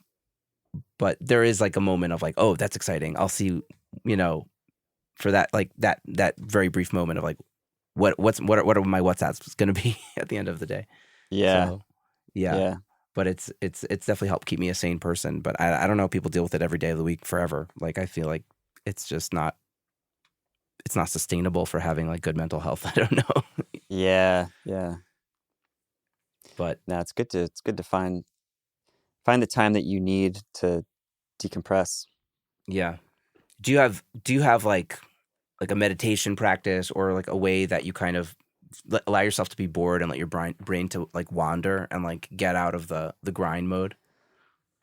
Yeah. I mean, I think I've talked about this a little bit on some podcasts I've been on lately, but I feel like I've just generally been trying to structure my life to be a more relaxed in general. Like, for a bunch of years, I was hitting it hard, living in New York City, working out of a studio that I was renting. So I had to go to work, and I would maximize the full day, and I got, a lot done in those years doing it that way. And now I'm living at a house in New Jersey.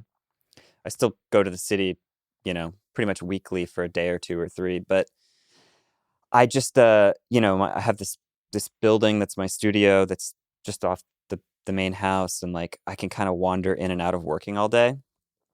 And so I try to work when I want to work. And some days that's not at all. And other days that's like, a full 6-7 hours, whatever, maybe more, depending on what's going on. But I just kind of, I don't know. The point is, I guess I weave the work in my day, like, a lot. And it being in the box completely enables that. Like, I wouldn't be able to do that. Actually, that's not true. I mean, if I had, in the box just makes it really fast. And I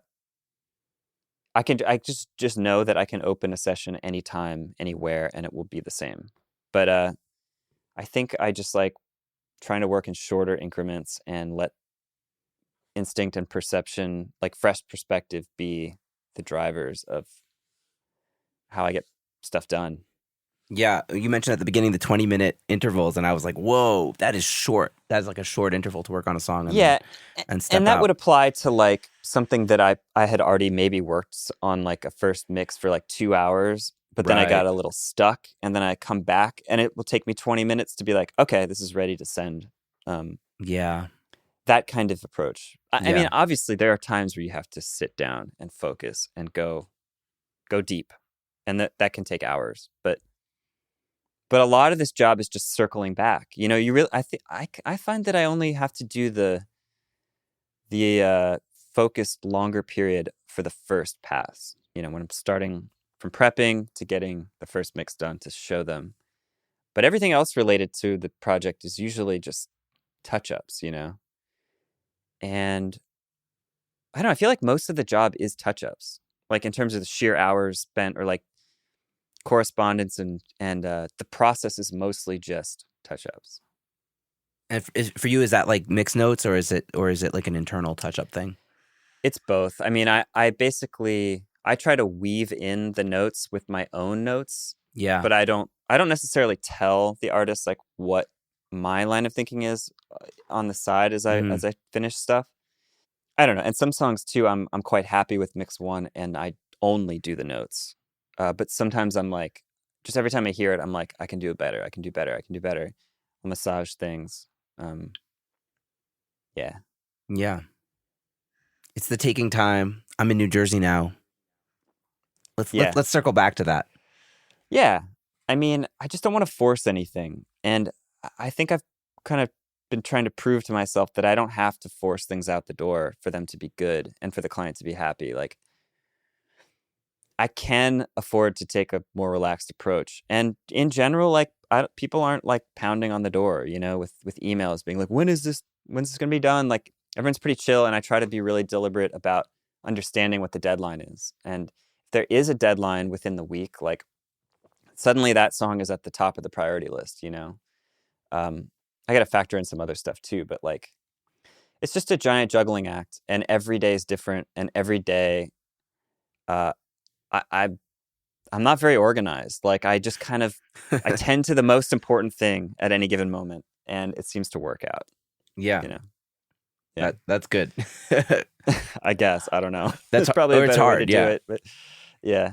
Yeah, it's sometimes we have so much like coming in our inboxes, like various inboxes, whether it's texts or emails or whatever. It's at a certain point, like you need some of those people to remind you, because there's just too much. You're just bombarded with absolutely. too much stuff. We can't process all of it, and there's no foolproof method yet, to deal with all that stuff. So at a certain point, you kind of just like, oh yeah, that thing happened. Okay, let's do that now. I think none of us are immune to that. For sure. I feel like I don't know, if we're talking about mixers, these are probably a chat full of mixers. Like everyone brings their own energy. Everyone has their own style and like thing that they project, in addition to the work and like the way they work. And for me, like I just love collaborating with people that are chill.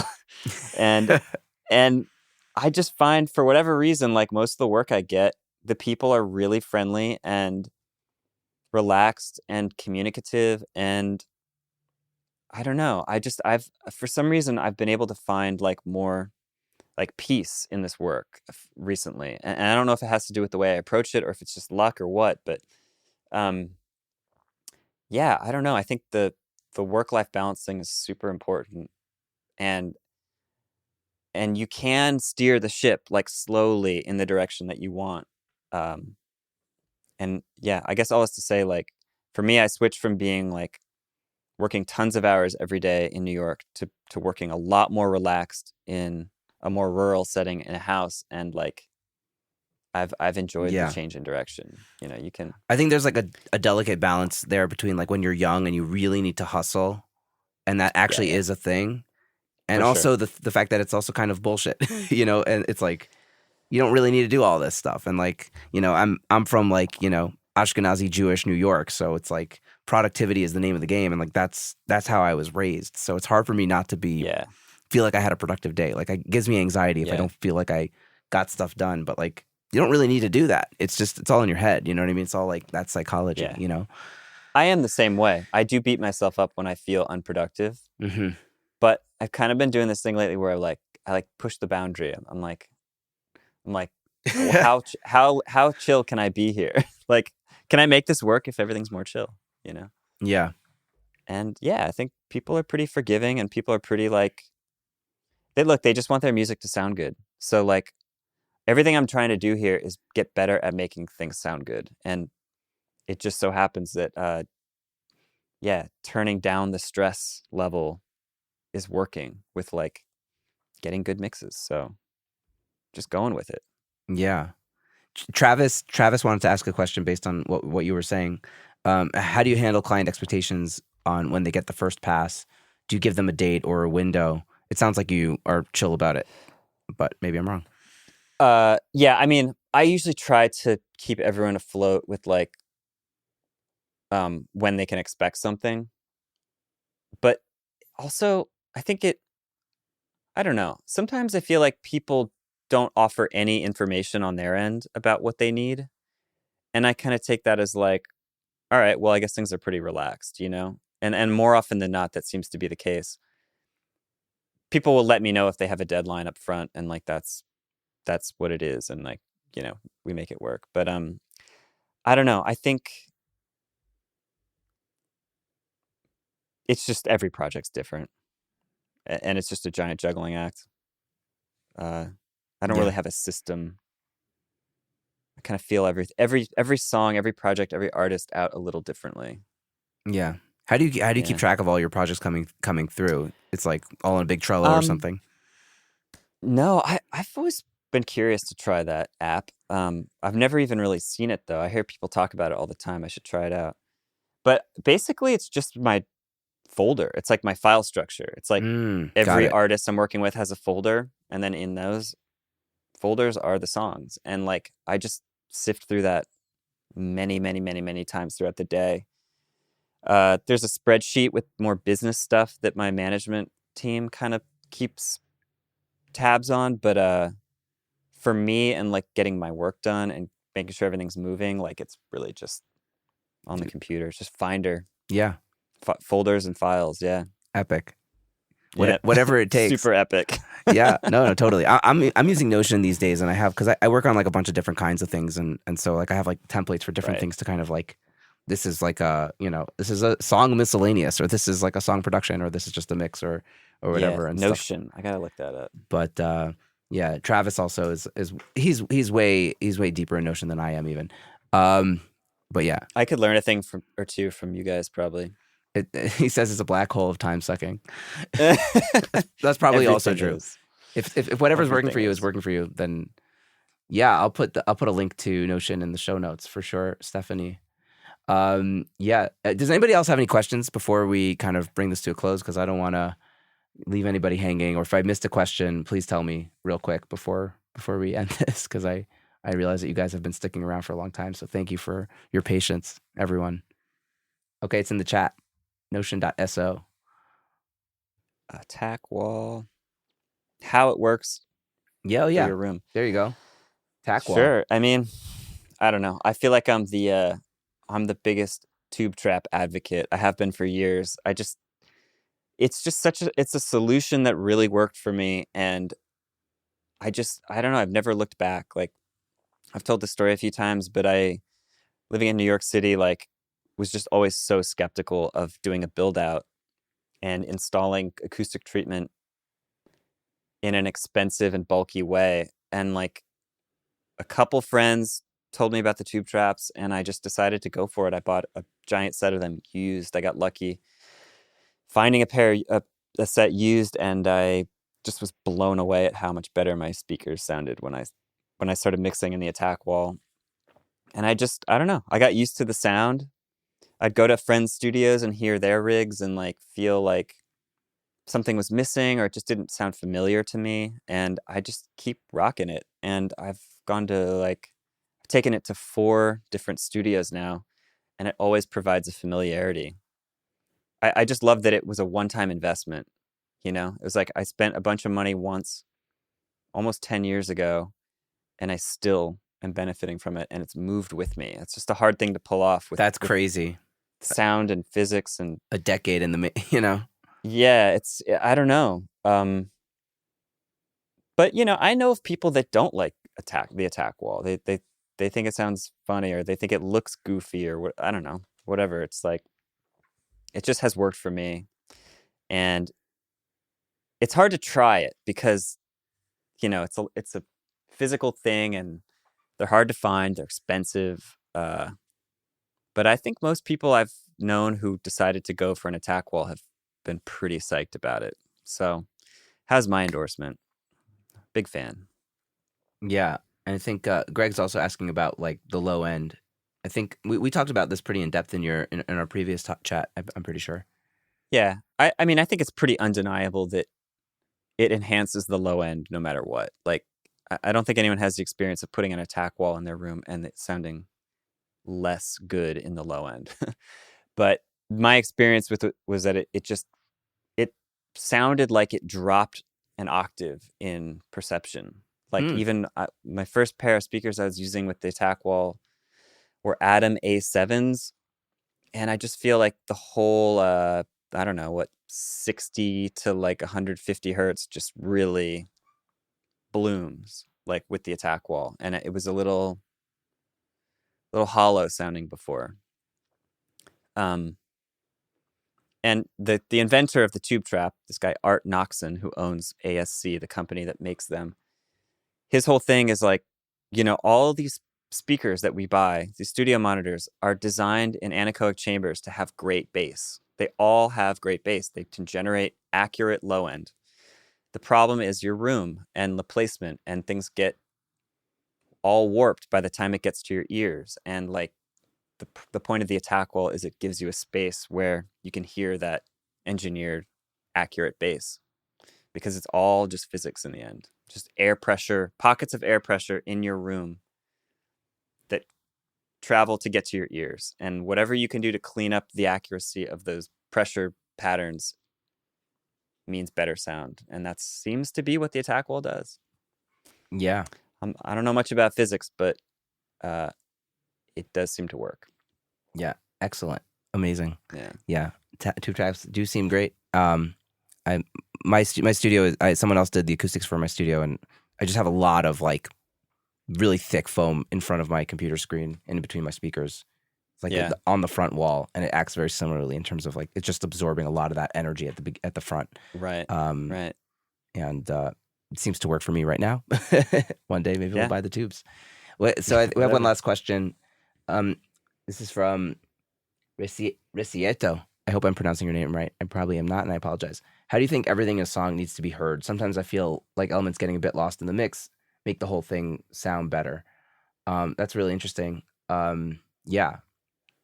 Sometimes you don't want to hear everything, right? That's interesting. Yeah. What are your thoughts on that? I think that's a great question, and like I think this sort of hints at the deeper issue, which is arrangement. It's like, what elements make up the song really animate the song and like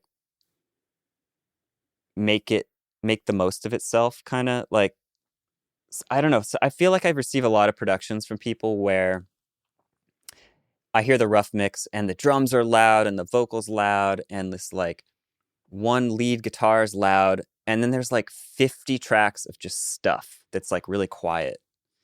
And it sort of goes to your question. It's like, well, all that stuff was made inaudible, basically, for a reason, because it wasn't really doing much. And so maybe it provides a bed of ambience or like vibe that if it wasn't there, the song would sound empty. But yeah, it really is a question of highlighting arrangement. And I think that's where your musical instincts come into play as a mixer. Having a strong enough opinion to want one element or another to be more the focus. And sometimes it's just following the rough mix because the artist has already figured this out and they like it, and maybe you agree with them and you think that their balance works really well. And other times I work on stuff where everything seems all out of whack and there's competing ideas, and there's this synth part that's busy, but then there's also this synth part that's busy, and like, why are they both in? And so as a mixer, maybe you make the choice to highlight one over the other or mute the other one. And I think that, that's one element of mixing that is really important to not forget, which is you have basically complete control over the arrangement. And the trick is to, hopefully have enough of an opinion that you believe in, that other people are going to believe in as the listening base, and that you can convince the artist that this route is more compelling. So yeah, I'll add to that in the I think we were talking about like how do you get a record to feel emotional, and I think the least emotional mixes I've done have been ones where I'm really highlighting everything kind of equally, or like the drums will be this and the bass will be this and the guitars will be like, and I'm making sure that everything's getting heard. And then you kind of have like this very flat, boring mix where everything is kind of highlighted, and that's just kind of not the idea. Like I have a thing, I've talked about this recently on a podcast with Shahar Busani about like as a bass player, like as a kid growing up, not hearing enough bass. Like I just want to make sure people hear the actual bass part. But there are some records where it's just not appropriate, like where that's just not the thing that needs to be highlighted. Otherwise it's like the wrong sound or whatever it is, you know what I mean? Like I'm very attuned to the fact that everybody wants to be heard on the record, but sometimes if everything is heard equally, then it could kind of be a boring thing. Unless you're Green Day or something, Yeah. It's weird. I mean, there's different kinds of mixers. There's people who are geniuses at balancing what's there and making everything sit nicely together. And there's mixers who are bolder and more reckless and more focused on musical ideas rather than technical ideas. And this is why we're all different. It's like people have different ideas of what's important. And that's good. And I think just the bottom line is you should do whatever resonates most with you, because that's going to make you do your best work. Like, do the stuff that comes naturally to you. If you're really into drums and you're obsessive about drums, make the best drums in the world. Like, make that your thing, Obviously, don't forget about other stuff, but like play to your strengths and like go with your intuition and don't do what you think you're supposed to do necessarily. It's all a balance, but yeah. Yeah. Do the things that make music emotional to you, because you're going to do them well. Yeah. Yeah. That's a quotable quote right there. Totally. Quotes. Nacho responded, it's like watching TV. You need to try to focus on one or two things at a time. If you put focus everything, the listener will not know what to listen to. And yeah, that's a really good point. And I got it deep into this with on my interview with Dr. Ford, and he was talking about how, oh man, who was it? He was at Mix with the Masters with one of the big mixers, and I should know who it is, but I'm blanking. Kind of said like, yeah, maybe it was JJP. Kind of said like, yeah, you're good at mixing everything. Like everything. It was JJP. No, thank you, Greg. Yeah. All right, coming in the clutch. It was JJP, who said that. Yeah, like clearly you know how to mix everything and EQ things and compress things, but there's just static noise under. Like it's just there's not. I don't know what I'm focusing on, and like you have to figure like the arrangement, like you kind of said it. That's like you need to decide what's being highlighted, and everything else is kind of the backing track and kind of subdued or whatever. And that's just one way to look at it and think about it. But and like you said, everybody's gonna have their own way of doing it. So I did Mix with the Masters in 2010 with Michael Brower, and one of the biggest takeaways that I got from that was he used the phrase I think he said like hold the listener's hand and like show them where to listen. I like that. That's cool. That's cool. Hold their hand. Yeah. Right. Take it. Very intimate. You're the tour guide on their journey of music. Oh man. Wow. I'll show you what the song's all about. Yeah. Wow, Andrew, this is a great place to end. Yeah. I always end my podcast with the same question, but I feel like I don't know. I feel like it's not appropriate this time to ask about, you already answered it the first time around anyways. And maybe I'll have a different answer. And Jesse's not here. Should we ask it? Should we ask the final question of the show? Do it. All right. Now looking back on your journey, I think since I interviewed you, I've kind of, it's more of like an advice for someone at the beginning of their career as opposed to really, I mean, it's really the same question, but looking back on your journey, was there something that you either regret doing or you happy you did that kind of got you to where you are today or maybe held you back? Something that would be a lesson for somebody at the beginning of their journey. I don't know. I think the thing that I maybe regret not realizing earlier is like, I don't know. I think there were a couple times early on where I thought it was about me more, like, like my ideas about production or my ideas about the mix. And you got to have your own opinion, of course, but like it really is about getting on the level with the artist. And I think the way you grow your career too is that you work with people and you got to work with people and have them want to work with you again, or just like have a great experience with you and do everything you can to avoid being like rubbing someone the wrong way, even if you disagree with them or like, I don't know. You shouldn't be a pushover, but like the end result should be something that everyone feels good about and like hopefully had a fun time doing, like fun time working with you. So I think just putting emphasis on like being a friend and being like, just collaboration is like so powerful, and a collaboration can be really stifled if people are like arrogant or like terse in the way they talk, or I don't know, just be friendly and be fun and like do good work. That's just like that'll make things go so much smoother as you build your career. You got to be good at what you do, but the thing that you can like really put some focus on is your like interpersonal work, Yeah. It's sometimes that's a hard answer for some engineers who are not as into the extroverted thing, but I'm one of them. Like I'm not necessarily the type to like pick up the phone every day and like connect with people, but every time I do it, I'm like, that was so productive, and like I feel better about my work now, and like I feel closer to this person, and that's what it's all about in the end, right? Yeah, that's really good. Yeah, man. Yeah, I don't know if that was the same answer that you gave me last time. We'll have to reference or not, or just not reference. But I think I said something about monitoring before, which is also important. Getting your monitoring right. Also, get your monitoring in check. You got to know what you're listening to. Absolutely. Exactly. and get out there. You don't have to be an extrovert, but you have to connect with people, and right. Yeah, that's what this podcast is for me, partially. So yeah, totally. Well, Andrew, this has been great, and Jesse, when you hear this back, the end of it at least, this has been great, and everybody who's here on the call, I appreciate you, and I'm so grateful that you're here and you took the time to listen to us schmooze and ask your questions, and yeah, that was great. And I'm going to write this off as a success for my first live event of the podcast, and kind of seeing what this is as a community. Like, this is an experiment to kind of see, I don't know, like, where are the engaged listeners at, and how can we, come together and chat about these things. So yeah, cool. Yeah, thank you, Andrew, thank you everyone else. This has been great.